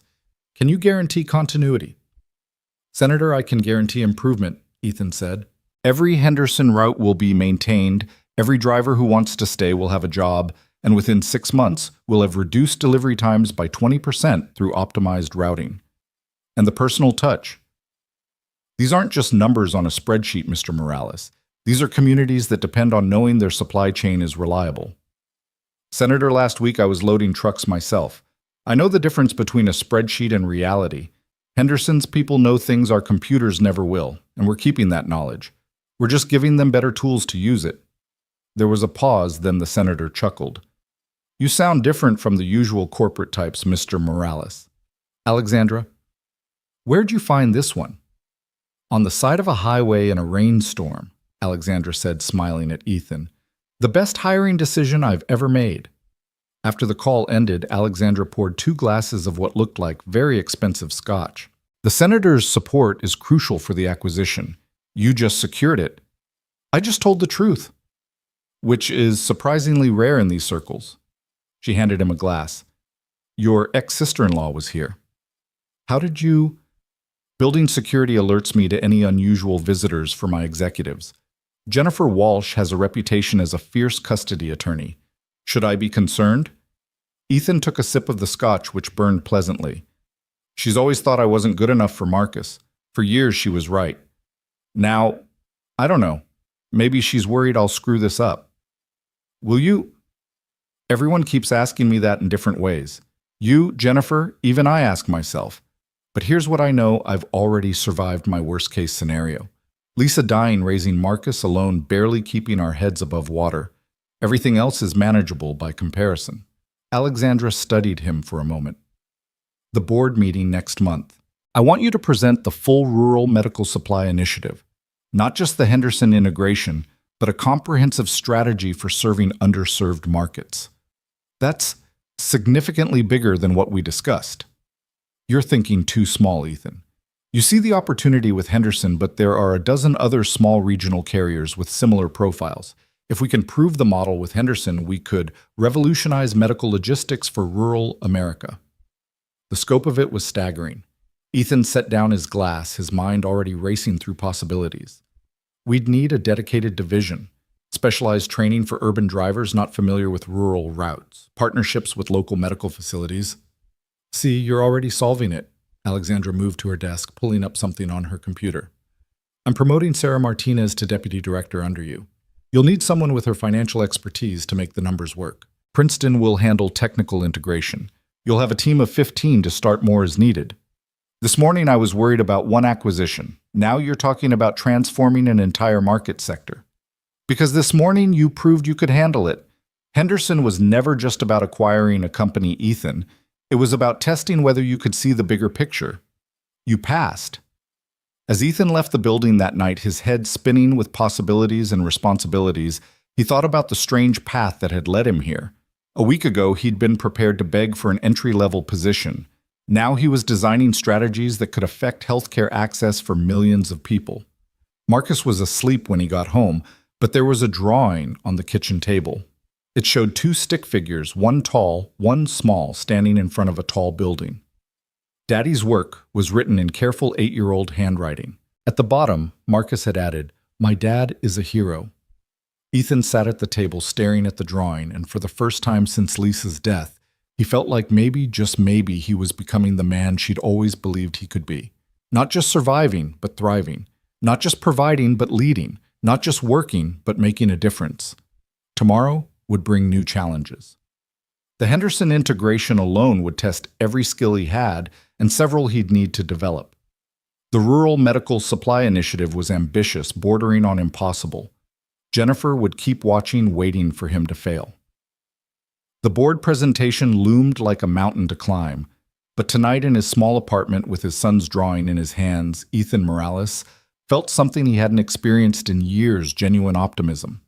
The storm that had changed his life was over, but the forecast ahead, while challenging, looked bright. His phone buzzed one more time. A text from Richard Henderson. "My drivers want to meet you. They're scared about the acquisition. Would you come to Cincinnati this weekend? Bring your boy if you want. We're having a company barbecue Saturday. Let them see you're human." Ethan typed back, "We'll be there." Marcus would love a road trip, and the Henderson drivers needed to see that the man making decisions about their future understood their world. It was exactly the kind of bridge building that spreadsheets and presentations couldn't accomplish. As he got ready for bed, Ethan thought about his father, who'd worked construction until his back gave out, who'd never missed a day until the day he couldn't get up anymore. His father had taught him that work was dignity, that providing for your family was the most important thing a man could do. But now Ethan was learning something his father never had the chance to discover, that sometimes work could be more than survival. Sometimes it could be transformation, not just of your own life, but of others. Sometimes the right person in the right place at the right moment could change everything. The radiator clanged its nightly symphony, but Ethan barely heard it. He was already thinking about Saturday, about standing in front of Henderson's drivers and showing them that their futures were safe in his hands. He thought about the board presentation, about looking those executives in the eye and making them see that profit and purpose didn't have to be mutually exclusive. Most of all, he thought about Marcus, watching him present, seeing his father not as the struggling single parent who could barely make rent, but as someone who stood confidently in front of powerful people and spoke about changing lives. That was worth every late night, every challenge, every moment of imposter syndrome that still occasionally crept in. Because success wasn't just about climbing the corporate ladder, it was about pulling others up with you. And Ethan Morales, who'd stopped to pull a stranger's Mercedes out of the mud, understood that better than most. The drive to Cincinnati began at dawn on Saturday. Marcus, bouncing excitedly in the passenger seat of their rented SUV, Ethan's truck wasn't reliable enough for the 3-hour journey, and the company car felt too formal for a barbecue. The boy had packed his soccer ball, his Nintendo Switch, and approximately half his wardrobe, unable to decide what to wear to meet Dad's new work people. "Are they going to be wearing suits?" Marcus asked for the 10th time as they merged onto I-75. "No, buddy, it's a barbecue. They're truck drivers and warehouse workers, people like Dad used to work with. Regular clothes are fine." But you're their boss now, right? Not exactly. It's complicated. I'm helping make sure they still have jobs when our companies become one company. Marcus considered this with 8-year-old seriousness. So you're like a superhero who saves jobs instead of people. Something like that, Ethan said, though the weight of that responsibility sat heavy on his shoulders. The Henderson facility was in an industrial district outside Cincinnati, a sprawling complex of warehouses and truck bays that had grown organically over 40 years. As they pulled into the parking lot, Ethan saw dozens of big rigs lined up like sleeping giants, American flags and family photos visible in their windshields. The barbecue was already in full swing in a field behind the main warehouse. Picnic tables covered with checkered tablecloths, kids running everywhere, the smell of burgers and hot dogs mixing with diesel fumes and autumn air. It was achingly familiar, like every company picnic Conway Shipping had ever thrown, right down to the cornhole games and the classic rock playing from someone's truck speakers. Richard Henderson spotted them, immediately breaking away from a group of drivers to walk over. His casual clothes jeans and a Henderson Shipping polo shirt made him look less like a CEO and more like what he'd started as a trucker who'd built something from nothing. "Ethan, glad you could make it." He shook hands firmly, then crouched down to Marcus's level. "And you must be the young man I've heard about. You know your dad's pretty famous around here." "He is." Marcus's eyes widened. "Sure is. He's the guy who's going to make sure all these people keep their jobs. That's better than being famous for throwing a football or singing songs, don't you think?" As Henderson led them toward the main gathering, Ethan could feel the eyes on him. Conversations quieted as they passed drivers and warehouse workers sizing him up, trying to reconcile the corporate executive they'd heard about with the man in jeans and a Conway Shipping softball team shirt he'd deliberately worn. "Listen up, everyone," Henderson called out, and the crowd gradually quieted. "This is Ethan Morales from Hayes Global. He's running the integration, which is a fancy way of saying he's the guy who decides what happens to all of us. I wanted you to meet him, ask him questions, and understand that he's not some suit who's never loaded a truck." "How many trucks you loaded then?" The question came from a burly driver with arms like tree trunks and skepticism written across his weathered face. "First truck I loaded was in 2011. Ethan replied, his voice carrying across the field. "Peterson Freight Dock 7 Milwaukee facility. 40,000 pounds of automotive parts in the middle of July with no AC in the warehouse. Last truck I loaded was 8 days ago, actually. Helped my neighbor move, and trust me, a 26-foot U-Haul full of furniture is harder than any commercial load I ever handled." That got a few chuckles, and the tension eased slightly. "What about our routes?" A woman in her 50s stepped forward, worry etched in her features. "I've been driving the Lima to Columbus medical run for 12 years. I know every hospital loading dock, every night shift supervisor, every shortcut when there's construction. Is some computer going to tell me I'm doing it wrong?" "Ma'am, what's your name?" Ethan asked. "Dorothy. Dorothy Sanderson." "Dorothy, that knowledge you have, that's worth more than any algorithm we could develop. Hayes Global has great technology, but technology doesn't know that St. Mary's Hospital's dock freezes in winter, and you need to use the side entrance. It doesn't know that Columbus General always runs emergency orders on Tuesday nights. You do. We'd be idiots to lose that. So you're keeping our routes." "We're keeping the drivers who know them. The routes might get more efficient with our planning software, but the human element that stays." An older man raised his hand. "What about the trucks? No offense to Mr. Henderson, but we're driving some pretty old equipment." Richard started to speak, but Ethan stepped forward. "Fair question. I've seen the maintenance reports. Average age of the fleet is 12 years, some trucks pushing 20. Here's what I can promise: within the first year, every truck over 15 years old gets replaced. Not with basic models either. Proper sleeper cabs for the long-haul folks, state-of-the-art safety features, the works." "That's expensive," someone called out. "Know what's more expensive? Breakdowns, accidents, losing good drivers because we don't give them proper equipment." Ethan found himself falling into the rhythm he'd used in warehouse safety meetings. "I've driven old trucks. I know what it's like when the AC doesn't work in summer, when the heating's shot in winter, when you're white-knuckling it through rain because the wipers are barely functional. That's not just about comfort, it's about safety and respect." Marcus had wandered over to where some kids were playing soccer, but he kept glancing back at his father, clearly proud of how the adults were listening to him. Mr. Morales, a young driver, probably mid-20s, stepped forward nervously. I just started here 6 months ago, last in first outright. Should I be looking for another job? Ethan recognized the fear in the kid's eyes, the same fear he'd carried for years. What's your name? Tyler. Tyler Brooks.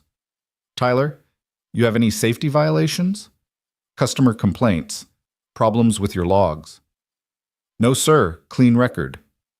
Then you've got nothing to worry about. We're not doing layoffs based on seniority. If someone has to go and I'm trying to make sure that number is as close to zero as possible, it'll be based on performance and need not who's been here longest. But the news says mergers always mean job cuts, Tyler persisted. Usually they do. But this isn't usual. Henderson has routes and contracts we need. You have knowledge we need. Cutting jobs would be like buying a car and then throwing away the engine. Dorothy spoke up again. You talk a good game, Mr. Morales, but we've heard promises before. What makes you different? Ethan thought about how to answer, then decided on complete honesty. 8 days ago, I was unemployed. Single father, overdue rent, had to choose between gas money and groceries. I got my job at Hayes because I stopped to help someone in a rainstorm, even though it meant missing my interview. That someone turned out to be Alexandra Hayes. The crowd had gone completely silent now. I know what it's like to live paycheck to paycheck. I know the fear of losing your job, of not being able to provide for your family. I can't promise everything will be perfect, but I can promise that every decision I make will consider the people affected by it. Because I've been you. Hell, I still am you, just with a newer suit. Your kid goes to public school, someone asked.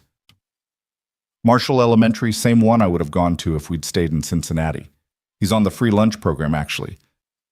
I should probably update that now, but honestly, I forgot. That admission broke something in the crowd's resistance.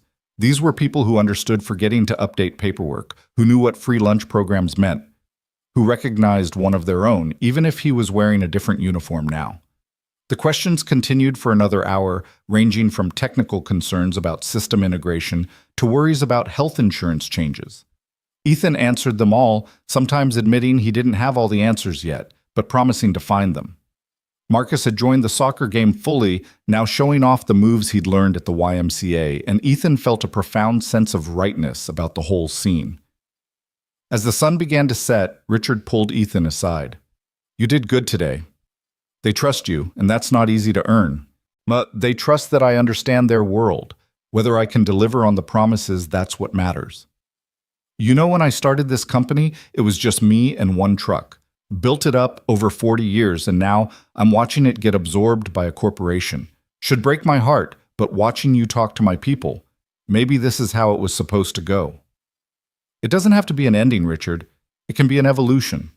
The older man smiled. You sound like my daughter. She's been telling me for years that we needed to modernize or die. Maybe being part of Hayes is how we modernize without losing our soul. That's the plan. As they were preparing to leave, Dorothy Sanderson approached with a small group of drivers. Mr. Morales, we were talking. Would you be willing to ride along on some of our routes? See what we actually do, the challenges we face that don't show up in reports. When? I do the Monday morning medical run. Leaves at 4 a.m., gets back around 2 p.m. It's not glamorous. I'll be there, Ethan said immediately. Text me the details. As they drove back to Columbus in the darkness, Marcus was full of stories about the kids he'd played with, the hot dogs he'd eaten, the truck he'd gotten to sit in. Dad, those people really like you, he said sleepily. I hope so, buddy. That lady Dorothy, she said you're going to save their jobs. Are you... I'm going to try. Mom would say that's all anyone can do, try their best. Ethan reached over and squeezed his son's shoulder. Yeah, she would say that. Sunday was supposedly a day off, but Ethan spent it preparing for the week ahead. The ride-along with Dorothy, 3 integration meetings, a conference call with potential investors interested in the Rural Medical Initiative in preparation for the board presentation. Patricia had sent him a dozen files to review, and Sarah had added financial projections that needed his approval. But he made time for Marcus, too. They went to the park, played catch, and had dinner at their favorite pizza place, which now felt oddly humble compared to the restaurants his corporate card could access. Dad, are we rich now? Marcus asked over pepperoni pizza. We're comfortable. We can pay our bills, save for college, not worry about every dollar. But rich is about more than money. Like what? Like having work that matters, having people who trust you, having the chance to help others. Ethan thought about his own father, who defined rich as not having to check the price at the grocery store. By that measure, yes, they were rich now. Monday's 4 a.m. alarm came too soon, but Ethan was at the Henderson facility by 3:45 wearing jeans and steel-toed boots he'd kept from his warehouse days. Dorothy was already doing her pre-trip inspection on a well-worn Freightliner that had seen better days. Didn't think you'd actually show, she said, not looking up from checking the tire pressure. I said I would. Plenty of executives say things they don't mean. I'm not plenty of executives. She straightened up, studying him. No, I guess you're not. Climb in. We've got 6 hospitals to hit before noon, and the first one has a critical shipment of cardiac stents that absolutely cannot be late. The inside of the truck was exactly as Ethan remembered from his brief stint as a driver, worn seats patched with duct tape, a CB radio crackling with early morning chatter photos of family members taped to the dashboard. Dorothy had pictures of what looked like grandchildren, a purple heart, from what must have been her military service, and a small cross hanging from the rearview mirror. As they pulled onto the highway, the sky still dark, Dorothy began explaining her route with the precision of someone who'd perfected every detail. First stop, Lima General. They've got a narrow dock, and you have to back in at an angle because of the dumpsters they refuse to move. Been asking them for 5 years to relocate those things, but hospitals don't listen to truck drivers. What if Hayes Global asked them? Dorothy snorted. You think a big corporation carries more weight than a truck driver? I think a corporation that controls their medical supply chain might get their attention. She glanced at him sideways. You'd use that leverage for something as small as moving dumpsters. Small to who? Not to the driver who has to navigate around them 5 days a week. Not to the hospital when a delivery gets delayed because a new driver couldn't manage the approach. They drove in comfortable silence for a while, the highway empty except for other trucks beginning their workday. The CB chatter was familiar drivers warning each other about speed traps, construction zones, weather conditions ahead. It was a community Ethan realized, one that existed parallel to the corporate world, but was just as vital. Tell me about the other drivers, Ethan said. The ones who are really worried about the merger. Dorothy sighed. Tom Martinez, he's got a special needs kid. Henderson's insurance covers the therapy, and he's terrified Hayes will switch to a plan that doesn't. Sarah Williams, she's putting 2 kids through college on a driver's salary. Any pay cut would mean they'd have to drop out. Jimmy Chen, he's 62, too young to retire, but old enough that finding another job would be nearly impossible. Make a list, Ethan said, pulling out his phone to take notes. Everyone with specific concerns. I'll address each one personally. You can't solve everyone's problems. No, but I can try. And the ones I can't solve, at least they'll know someone listened. Lima General appeared in the pre-dawn darkness, its emergency room lights blazing. Dorothy expertly maneuvered the truck into the impossible loading dock, and Ethan jumped out to help unload. The hospital's receiving clerk, a tired-looking man named Frank, did a double take. Dorothy, who's your helper? Frank, meet Ethan Morales. He's the Hayes Global executive running the merger. Frank nearly dropped his clipboard. An executive is doing ride-alongs. Apparently this one does, Dorothy said with something that might have been pride.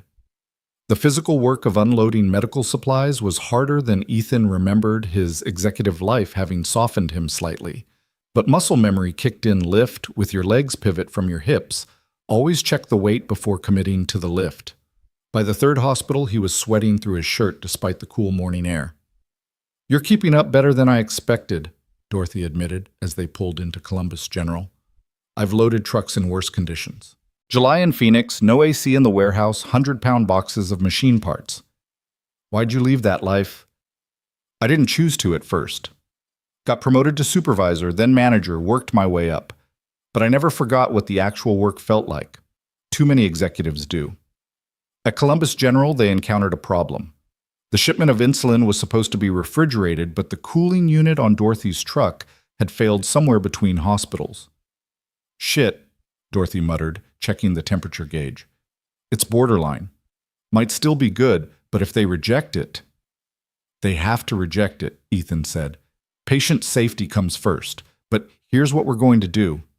He pulled out his phone and called Sarah Martinez, who answered despite it being 7 a.m. Sarah, I need a refrigerated truck at Columbus General in 30 minutes with a replacement insulin shipment. Pull it from our Columbus warehouse. Ethan, that's Hayes' inventory, not Henderson. We're one company in 4 weeks. Make it happen. He hung up and turned to Dorothy. We'll wait for the replacement. Document everything for insurance, and I'll make sure this doesn't count against your performance record. This cooling unit has been failing for months. Richard knows, but repairs are expensive. Not as expensive as losing a shipment of insulin, or losing a contract because we couldn't deliver. Ethan made another note. Every truck gets a maintenance review this week. Anything critical gets fixed immediately. The replacement truck arrived in 25 minutes, Sarah having worked her magic. The hospital never knew how close they'd come to not receiving critical medication. As they transferred the insulin, Dorothy watched Ethan with an expression he couldn't quite read. You didn't have to do that. Could have let me take the hit shown Henderson's weaknesses to justify changes. That's not how I work. No, she said softly. I'm beginning to see that. The rest of the route went smoothly, and Dorothy shared stories from her 12 years on the road. She talked about delivering cancer medications to a small rural hospital and seeing the same patients week after week, watching some recover and others fade. She spoke of driving through blizzards because dialysis supplies couldn't wait for better weather. She described the night she'd broken protocol to deliver an emergency heart medication directly to a patient's home because the hospital's order had been delayed. That's the part corporate never understands, she said as they headed back to Cincinnati. We're not just moving boxes, we're part of people's survival. I understand, Ethan said. My wife died because an ambulance couldn't get blood supplies in time. Car accident, rural road, the nearest trauma center was 40 minutes away. If there had been a closer supply depot, if the logistics had been better... Dorothy was quiet for a long moment. I'm sorry. It was 4 years ago. But it's why this matters to me. It's not about profit margins or market share. It's about making sure the supplies are where they need to be when someone's life depends on it. They arrived back at Henderson just after 2 p.m. as Dorothy had predicted. Richard was waiting in the yard along with several other drivers who'd apparently heard about the ride-along. How'd he do, Dorothy? Richard asked. He'll do, she said simply, which Ethan could tell from Richard's expression was high praise indeed. The ride back to Columbus was a blur of phone calls. The insulin incident had revealed systemic maintenance issues throughout Henderson's fleet. Ethan authorized emergency repairs negotiated with Hayes' preferred vendors for bulk discounts and set up a maintenance schedule that would prevent future failures. You're spending a lot of money, Patricia warned him during one call. I'm preventing a lot of problems, he countered. What's the cost of losing a hospital contract because we can't deliver? What's the cost of a driver getting hurt because equipment failed? By the time he reached his office, Sarah was waiting with a stack of invoices and a worried expression. Ethan, you authorized almost $200,000 in repairs today. I did. Without board approval. It's within my discretionary budget. Barely, and it's going to raise questions. Good. Let them ask. I'll have Dorothy Sanderson explain to the board why she's been driving with a failing refrigeration unit for 3 months. I'll have her describe what happens when insulin isn't delivered on time. Sarah studied him. You're taking this personally. Shouldn't I? We're asking these people to trust us with their livelihoods. The least we can do is give them working equipment. Alexandra wants to see you. Fair warning, she's gotten calls from several board members about the expenses. Ethan found Alexandra in the boardroom reviewing financial projections on multiple screens. She looked up as he entered, her expression unreadable. $200,000 in 1 day, she said. It would have been more, but I negotiated bulk discounts. Explain. Ethan laid out what he'd seen, the deteriorating equipment, the safety risks, the potential for catastrophic failures that could cost contracts and lives. He described Dorothy's professionalism, despite inadequate tools, the other drivers' fears about their futures, and the insulin incident that could have been a disaster. So you made a unilateral decision to fix everything immediately. I made an executive decision to prevent future crises rather than react to them. Alexandra was quiet for a moment, then smiled. Good. That's exactly what I hired you to do. But next time, give me a heads up so I can prepare for the board's phone calls. There's something else, Ethan said. The Rural Medical Initiative, I want to expand it. Not just integrate what Henderson has, but actively pursue new contracts with rural hospitals. There's a network of 63 critical access hospitals across 5 states that are underserved. If we can guarantee reliable delivery at competitive prices, you're talking about a massive expansion. I'm talking about saving lives while making profit. The two don't have to be mutually exclusive. Alexandra pulled up a map on one of the screens. Show me. For the next 2 hours, they worked through the proposal. Ethan had done his homework, demographics, distance analyses, competitive landscape, projected revenues and costs. But more than numbers, he had stories from Dorothy and the other drivers' real-world intelligence that no market analysis could provide. The board will want hard numbers, Alexandra said. I'll give them those, but I'll also give them something else, the moral argument. Hayes Global can be the company that ensures no rural hospital runs out of critical supplies. That's not just good business, it's good citizenship. You're going to make that argument to a room full of investors who only care about returns. I'm going to make them understand that returns come from reputation, and reputation comes from reliability. Every rural hospital we serve becomes a reference. Every small town we reach becomes a market foothold. Let our competitors fight over the big city contracts. We'll own everything else. Alexandra stood walking to the window that overlooked the city. The board meeting is in 3 weeks. You'll have 15 minutes to present. I'll need 30. You'll have 15. Make them count. As Ethan left her office, his phone rang. It was Marcus's school. Mr. Morales, this is Principal Johnson. There's been an incident with Marcus. Ethan's heart stopped. Is he okay? He's fine, but he was in a fight. We need you to come in. The drive to the school was agony, every worst-case scenario playing through Ethan's mind. Marcus had never been in a fight, had always been the quiet kid who avoided conflict. He found Marcus in the principal's office, sporting a split lip and defiant eyes. Another boy sat across the room with a black eye, his parents already present and looking furious. Mr. Morales, Principal Johnson began, Marcus punched Timothy here during recess. He said Dad was a liar, Marcus burst out. He said there's no way a truck driver became a director in 1 week, that Dad was making it up to seem important. Timothy's father, wearing a suit that screamed middle management, snorted. Can you blame him? Does sound far-fetched. Ethan looked at the man, then at his son, then back at Marcus. Did you hit him first? Marcus nodded, ashamed now. I know you said violence is never the answer, but he kept saying you were a nobody, pretending to be somebody, and I got so mad. Mr. Morales, Timothy's mother interjected, your son gave Timothy a black eye. There need to be consequences. You're right, Ethan said, then turned to Marcus. Apologize to Timothy. But Dad, now. Marcus mumbled an apology, clearly not meaning it. Timothy, Ethan said to the other boy, I did become a director at Hayes Global last week. It does sound unbelievable, but it's true. Would you like to see my business card? The boy looked uncertain, glancing at his parents. Ethan pulled out one of his cards, handing it to Timothy's father. Senior Director of Emergency Operations.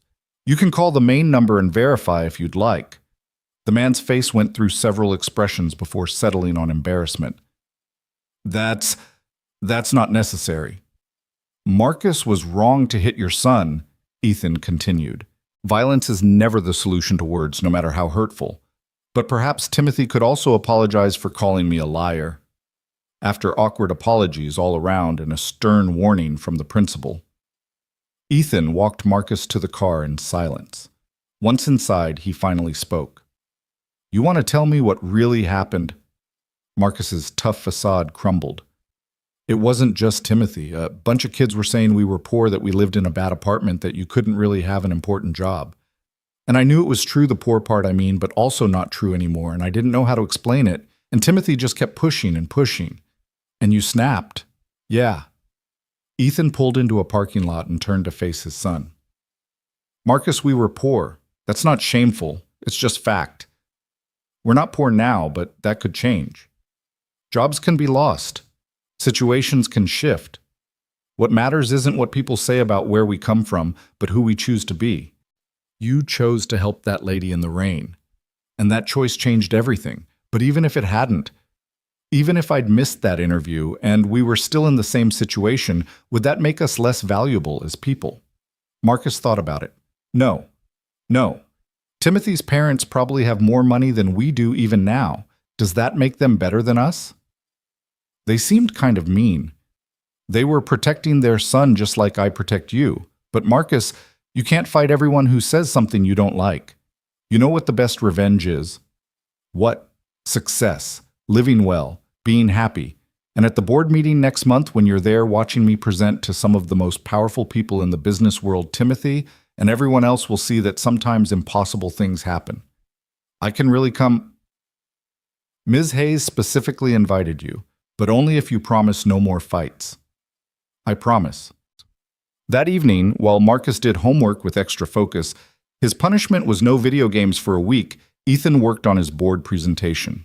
He thought about Dorothy's devotion to her route, Richard's pride in his company, the drivers who just wanted job security and respect. He thought about rural hospitals depending on reliable deliveries and patients whose lives hung in the balance of logistics. His phone buzzed with a text from Dorothy. Heard what you did about the truck repairs. Also heard you're presenting to the board about rural medical expansion. The drivers are talking. They think you might actually be one of the good ones. He texted back, just trying to do the right thing. That's what makes you one of the good ones. As midnight approached, Ethan looked at his presentation, 27 slides of numbers, projections, and strategies. It was good, solid, defensible. But it wasn't enough. The board needed to see what he'd seen, feel what he'd felt. Writing with Dorothy. Understand that this was about more than market share. He opened a new slide and began typing, the human cost of logistics failure. It would be risky bringing emotion into a boardroom that dealt in facts and figures. But Ethan had built his new life on taking the right risks. Stopping for Alexandra had been a risk. Taking the job had been a risk. Spending $200,000 on repairs had been a risk. Some risks were worth taking. He added a photo Dorothy had shared her delivering Christmas presents, along with medical supplies to a children's hospital in rural Ohio. The unofficial extra mile that no algorithm would ever capture, but that built the loyalty companies couldn't buy. Another slide, what we deliver besides packages. It listed the intangibles, hope to cancer patients, independence to dialysis patients, life to trauma victims. These weren't metrics that would show up in quarterly reports, but they were the reason the work mattered. By 2 a.m., he had 40 slides, far too many for 15 minutes. But he'd figure out how to condense them, how to tell the story that needed telling. Because that's what this was, a story about how good business and good humanity could be the same thing. Marcus was asleep on the couch, having tried to wait up for him. Ethan covered him with a blanket, then stood watching his son sleep, thinking about the example he was setting. Not just of success, but of service. Not just of climbing the ladder, but of making sure it stayed stable for others to climb. His phone lit up with one more message, this one from Alexandra. Heard about the school incident. Your son defending your honor must have been interesting. See you tomorrow. We need to discuss accelerating the Henderson integration. Accelerating. Everything was accelerating. 3 weeks ago, he'd been nobody. Now he was responsible for hundreds of jobs, millions in revenue, and a vision that could transform rural medical logistics. The weight of it should have been crushing. Instead, it felt like purpose, like the moment when a load you've been struggling to balance finally settles into place and you realize you're stronger than you thought. Through the window, the city lights twinkled, each one representing someone depending on the vast network of logistics that kept the world running. Somewhere Dorothy was probably planning tomorrow's route. Richard was likely losing sleep over his company's future. The board members were definitely questioning Alexandra's judgment in hiring him. But Ethan Morales, who'd learned to carry whatever weight life put on his shoulders, was ready for all of it. The presentation would work or it wouldn't. The integration would succeed or fail. The rural medical initiative would transform the company or become a costly mistake. What mattered was that he was trying with everything he had to build something worthwhile. To prove that a man who'd stopped to help a stranger could change not just his own life, but hundreds of others. To show his son that integrity and success weren't mutually exclusive, that where you came from mattered less than where you chose to go. The radiator had finally stopped its clanging. The landlord had fixed it after Ethan paid 3 months' rent in advance. The silence felt strange, like losing a familiar adversary. But that was the nature of progress. You fixed problems and moved on to new ones. And Ethan had plenty of new problems to solve. Tomorrow would bring integration meetings, personnel decisions, and the constant balance of corporate demands and human needs. But tonight, with his son safe and his purpose clear, he felt ready for whatever storms lay ahead. The boy who'd loaded trucks was becoming the man who coordinated entire supply chains.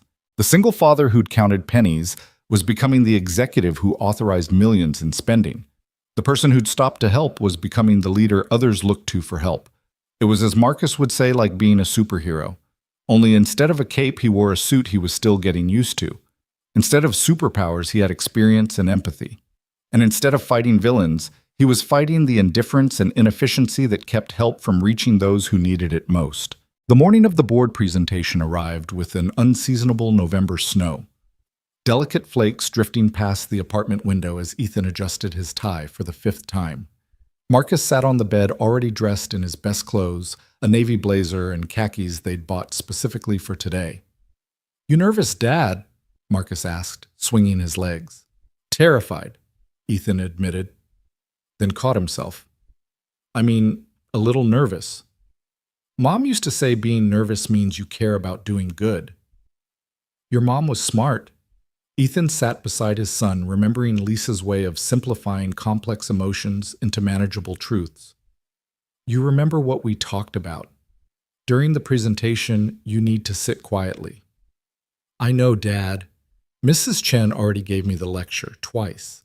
Marcus grinned. "She also said to imagine everyone in their underwear if I get bored. Mrs. Chen said that she says it works for her at her senior center meetings." The drive to Hayes Global felt different this morning. The security guard waved them through with a respectful nod, and Ethan's reserved parking spot, still surreal to have one, was clear, despite the accumulating snow. As they walked through the lobby, several employees recognized him and offered encouraging smiles. Word had spread about the Henderson integration, about the truck repairs, about the executive who actually rode along on delivery routes. Patricia met them at the elevator, her usually composed face showing hints of concern. "The board members are already gathering. Richard Henderson arrived an hour ago. He's been talking to them." "Talking about what?" "The integration. He brought Dorothy Sanderson with him." Ethan's stomach dropped. If Henderson was having second thoughts, if he was poisoning the board against the expansion plan, where are they?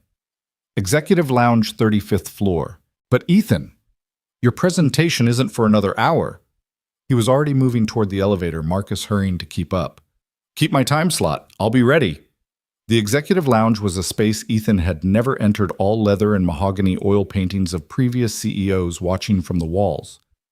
Richard Henderson stood near the window, speaking earnestly to 3 board members Ethan recognized from photos: David Chang, the lead investor, Margaret Sterling, former Secretary of Commerce, and James Wright, who ran his own logistics empire before joining Hayes's board. Dorothy stood slightly apart, looking uncomfortable, in business attire instead of her usual driver's uniform. She spotted Ethan first and gave him a subtle nod that he couldn't quite interpret. "Ah, Morales." Wright called out, his voice carrying the authority of someone used to being obeyed. "Henderson here was just telling us about your roadside assistance last Monday." "The ride along," Ethan corrected carefully. "I wanted to understand the operational challenges firsthand, and authorized $200,000 in repairs on the spot." Chang added, his tone neutral, but his eyes sharp. "That's quite a financial commitment without board consultation." Before Ethan could respond, Dorothy stepped forward. "May I say something?" The board members looked surprised. Drivers didn't typically speak in executive lounges, but Sterling nodded. "Please, Ms. Sanderson. Dorothy Sanderson. I've been driving medical routes for 12 years, and in all that time, no executive has ever asked me what I need to do my job better. They've told me sure. Mandated new procedures, installed tracking systems, cut costs, but asked never, until Mr. Morales." She pulled out her phone, scrolling to something. "This is a photo from 3 years ago. That's me changing a tire in a blizzard because the company couldn't afford proper winter maintenance. This is from last year, delivering insulin in a truck with no working refrigeration during a heat wave, using bags of gas station ice to keep it cool. And this, she showed another image. This is my truck as of yesterday. New tires, working refrigeration, proper safety equipment. First time in 5 years everything actually works. Wright leaned forward. And you attribute this to Morales.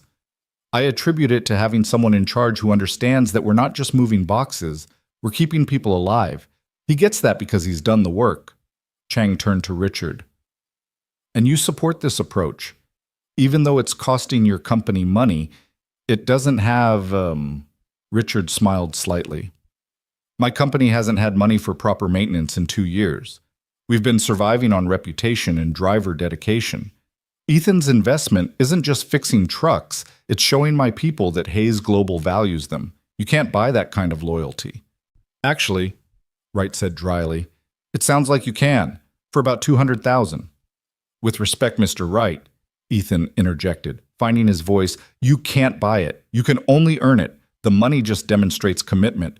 The loyalty comes from following through. Margaret Sterling studied him with interest. Young man, and you are remarkably young for this position, Alexandra's faith in you is evident. But the board needs more than faith. We need results. Then let me show you results, Ethan said. My presentation isn't just about rural medical expansion. It's about transforming how Hayes Global thinks about logistics. We'll see in an hour, Chang said, but his expression had softened slightly. As the board members dispersed, Dorothy approached Ethan. I hope I didn't overstep. You said exactly what needed saying. Thank you.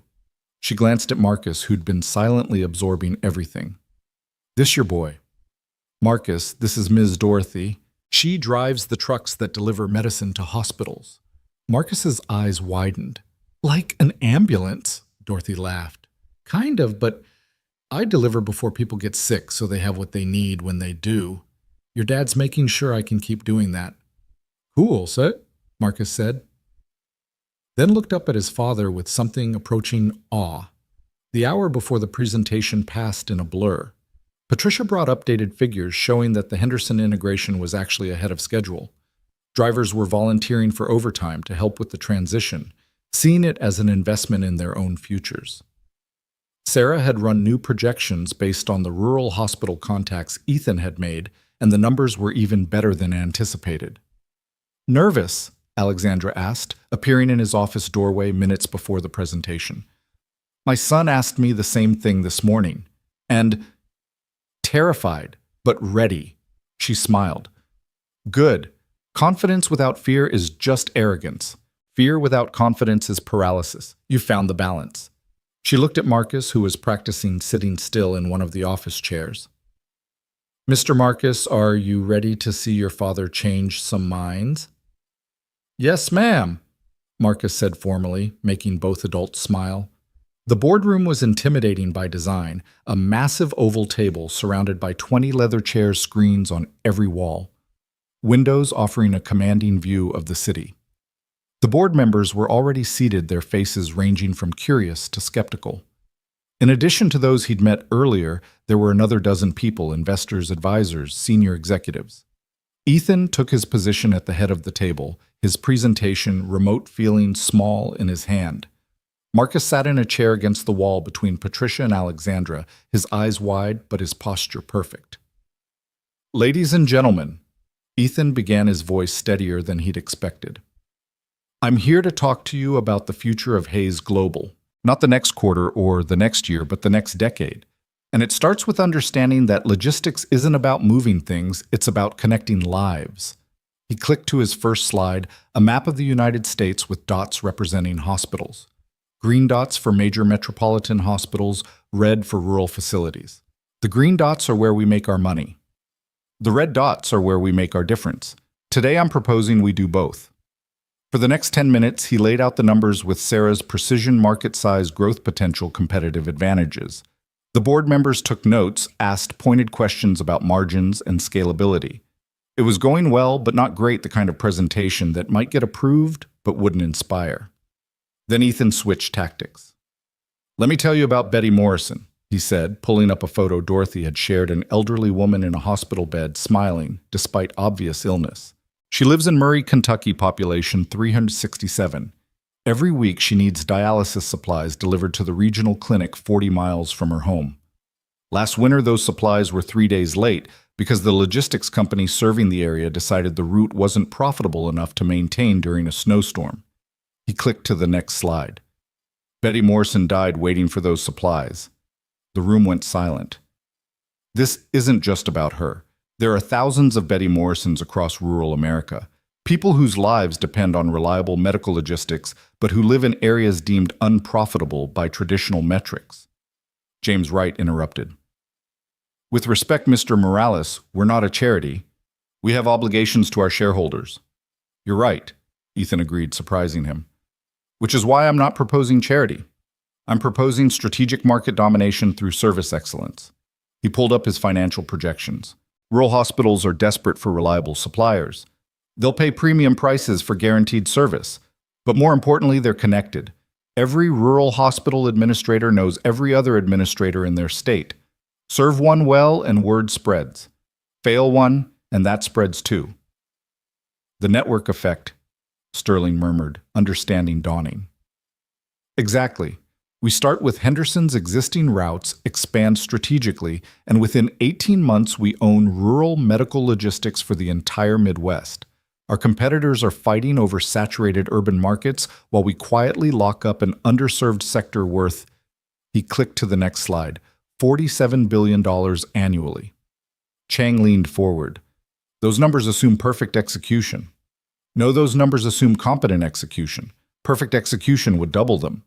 Ethan pulled up another slide showing driver retention rates. Henderson's drivers have a 92% retention rate despite old equipment and low pay. Why? Because they believe in what they're doing. Give them proper resources and competitive wages, and that becomes 98%. Do you know what driver turnover costs this industry? About $8,000 per driver, Wright said. Multiply that by the thousands of drivers we won't have to replace, and the investment pays for itself. But there's something else, something that doesn't show up in spreadsheets. He clicked to a photo of himself from the week before, muddy, exhausted, helping Dorothy unload supplies at Columbus General. This is me last Monday. I could have sent someone else to do the ride-along or skipped it entirely. But leadership isn't about giving orders from a boardroom. It's about understanding the reality of the work. Every driver who saw this photo, and trust me, Dorothy, made sure they all did knows that management understands their challenges. That's worth more than any retention bonus. Margaret Sterling spoke up. You're proposing a fundamental shift in how Hayes Global operates. Less focus on automation and efficiency, more on human elements. I'm proposing we recognize that humans are our efficiency. A computer can plot the fastest route, but it can't know that the loading dock at Lima General floods every April, or that the night supervisor at Columbus Memorial always needs supplies by 10 p.m. for the morning shift. Our drivers know these things. They are our competitive advantage. What about scalability? Another board member asked. This high-touch approach works for Henderson's size, but Hayes is 20 times larger. Which is why we're creating a hybrid model. Technology handles what it does best. Routing optimization, inventory management, predictive analytics. Humans handle what they do best, relationship building, problem solving, last mile adaptation. We're not choosing between efficiency and humanity. We're combining them. Alexandra stood. If I may add something, 3 weeks ago, our entire East Coast network crashed. The technical team said it would take 72 hours to fix. Ethan solved it in 4 hours. Not because he's a better programmer, but because he saw the human solution the computers missed. That's the approach he's proposing company-wide. David Chang had been doing calculations on his tablet. If these projections are accurate, we're looking at a 17% increase in revenue within 2 years. Conservative estimate, Ethan said. It doesn't account for the government contracts we'll be positioned to win. The federal government is mandating improved rural healthcare access. They'll need logistics partners who can actually deliver. Literally, someone quipped, causing a ripple of laughter that eased the tension. James Wright stood walking to the window.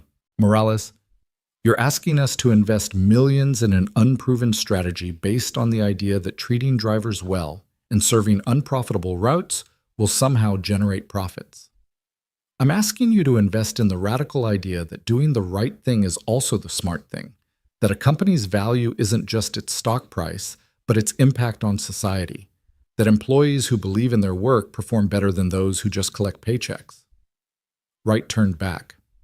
And if you're wrong, then we'll still be the logistics company that ensures no rural hospital runs out of critical supplies. We'll still be the employer that drivers want to work for. We'll still be the company that stopped putting algorithms ahead of human lives. Even if I'm wrong about the profits, which I'm not, I'm right about the principle. The room fell silent. Board members exchanged glances, conducting entire conversations with looks and subtle nods. Finally, Chang spoke. We'll need detailed implementation plans, milestone markers, and regular progress reports. You'll have them, Ethan promised. And oversight. This is too big to run without board involvement.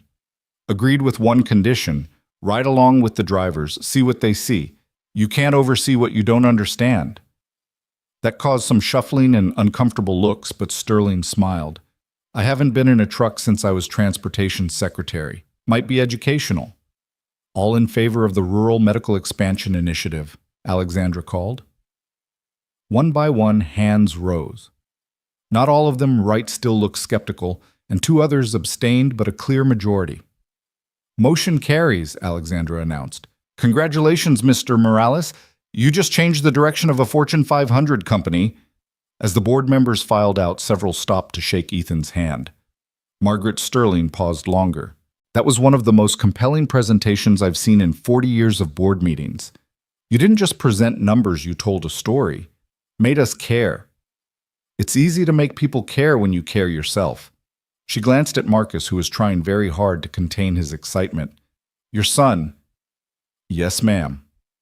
He's very proud of you. Make sure he stays that way. After everyone left, Marcus launched himself at Ethan. Dad, that was amazing. You were like a superhero giving a speech. And they all listened. They did more than listen, buddy. They agreed to help a lot of people. Alexandra approached, her professional mask slipping to reveal genuine warmth. You exceeded every expectation. The Betty Morrison story, that was brilliant. It was true. Dorothy told me about her.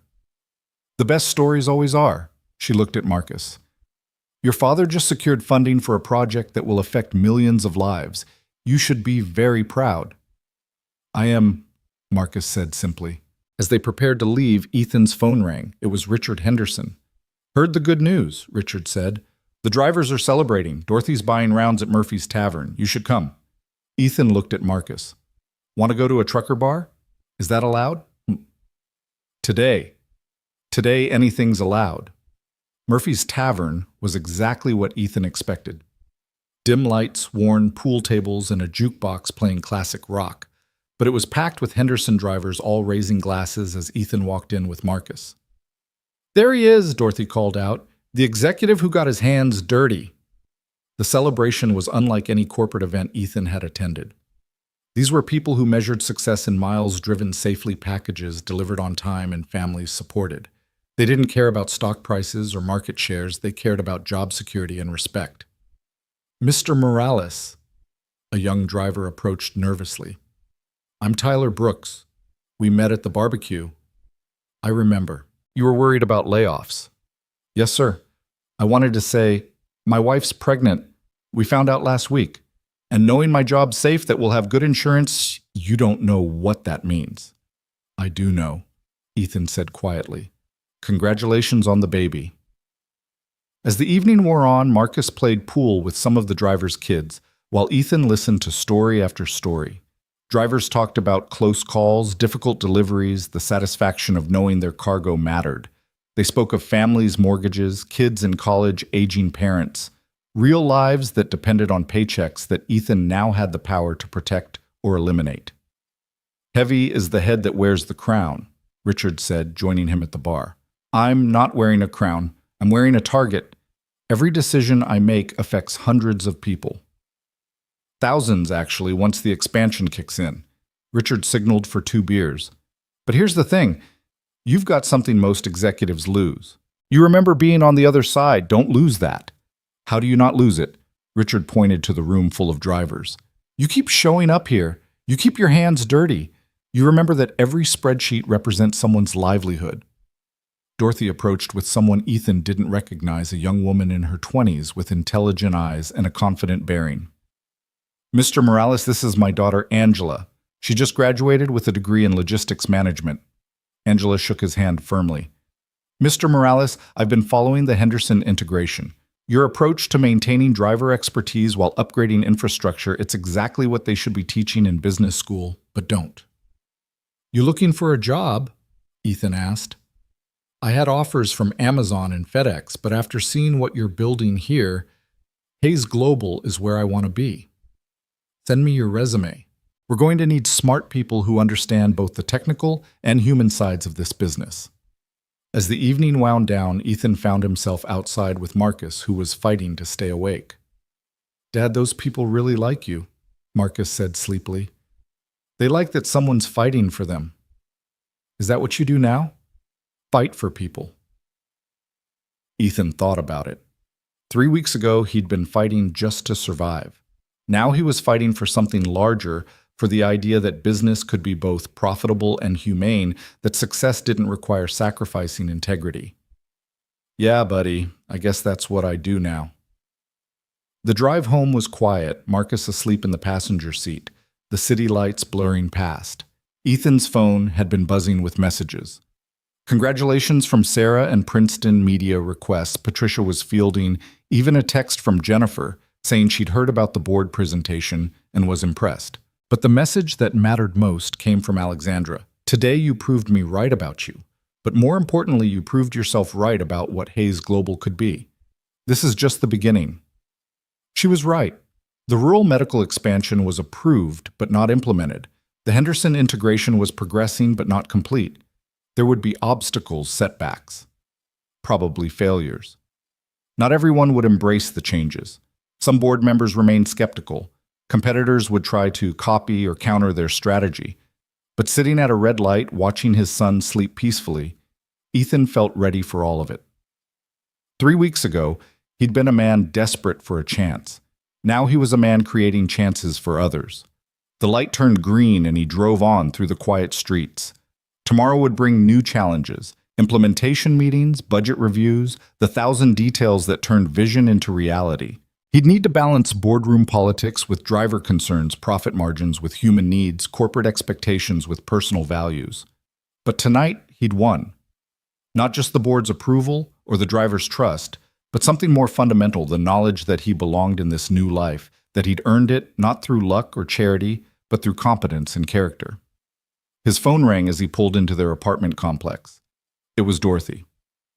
"Ethan, I wanted you to know what you did today, what you're doing for us. My husband was a driver too, died 3 years ago when his rig broke down on the highway, faulty brakes the company knew about but didn't fix. What you're doing with the maintenance, the safety improvements, you're not just saving jobs, you're saving lives. Dorothy, I don't need to say anything. Just wanted you to know that when you talk about logistics being about connecting lives, we hear you, we believe you, and we've got your back." After getting Marcus to bed, Ethan sat at the kitchen table with his laptop beginning to draft the implementation plan the board had requested. But his mind kept drifting to that morning 3 weeks ago when he'd stopped to help Alexandra. Such a small decision, pull over or keep driving, that had cascaded into all of this. He thought about the butterfly effect, how tiny changes could have massive consequences. If he'd left 5 minutes earlier that morning, if Alexandra had taken a different route, if the rain hadn't been quite so heavy, 1,000 small variables that had aligned to create this opportunity. But it wasn't really about luck, was it? It was about being the kind of person who stopped to help. That characteristic, that instinct to put others' needs alongside his own, had been there long before that rainy morning. The opportunity had simply revealed it. His laptop screen showed the beginning of his implementation plan, Phase 1 human infrastructure. Before upgrading technology or expanding routes, he would invest in people, training programs for rural route drivers, safety bonuses, a driver advisory council that would have direct input on operational decisions. It was unconventional, possibly naive, definitely risky. But it was right. And Ethan had learned that doing the right thing consistently and courageously had a way of working out. A text from Marcus's teacher appeared. Heard about your presentation from Principal Johnson. The whole school's talking about Marcus's dad, the hero executive. He was beaming all day. Hero executive. Ethan shook his head at the phrase. He wasn't a hero. He was just someone trying to do his job well while remembering what it felt like to need someone to do their job well for him. But if Marcus wanted to see him as a hero, if the drivers needed someone to believe in, if the board expected miracles, well, he'd given up more comfortable positions for worse reasons. The radiator in the new apartment they'd moved the previous weekend hummed quietly efficiently. Nothing like the clanging monster of their old place. But Ethan found himself missing that sound, that reminder of where they'd come from. Success, he was learning, wasn't about forgetting your struggles, but about using them to understand others. Tomorrow, the real work would begin. Turning promises into reality, vision into execution, hope into tangible change.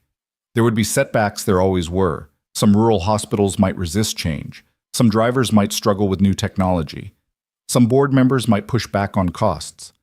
But tonight, in the quiet of his new apartment with his son, safe and his future secure, Ethan Morales allowed himself a moment of satisfaction. He'd traveled from loading dock to boardroom in 3 weeks. He'd transformed a personal crisis into an opportunity to help hundreds of others. He'd shown his son that integrity and success weren't mutually exclusive.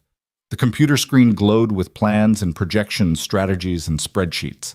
But behind all the corporate language and financial models was something simpler. A man who'd stopped to help someone in the rain, and in doing so had discovered not just a job, but a purpose. The storm that had brought Alexandra Hayes into his life had passed, but its effects rippled outward like waves on water. Each driver whose job was saved, each rural hospital that received reliable deliveries, each family that stayed together because a parent kept their employment. They were all connected to that moment on the highway when Ethan chose help over self-interest.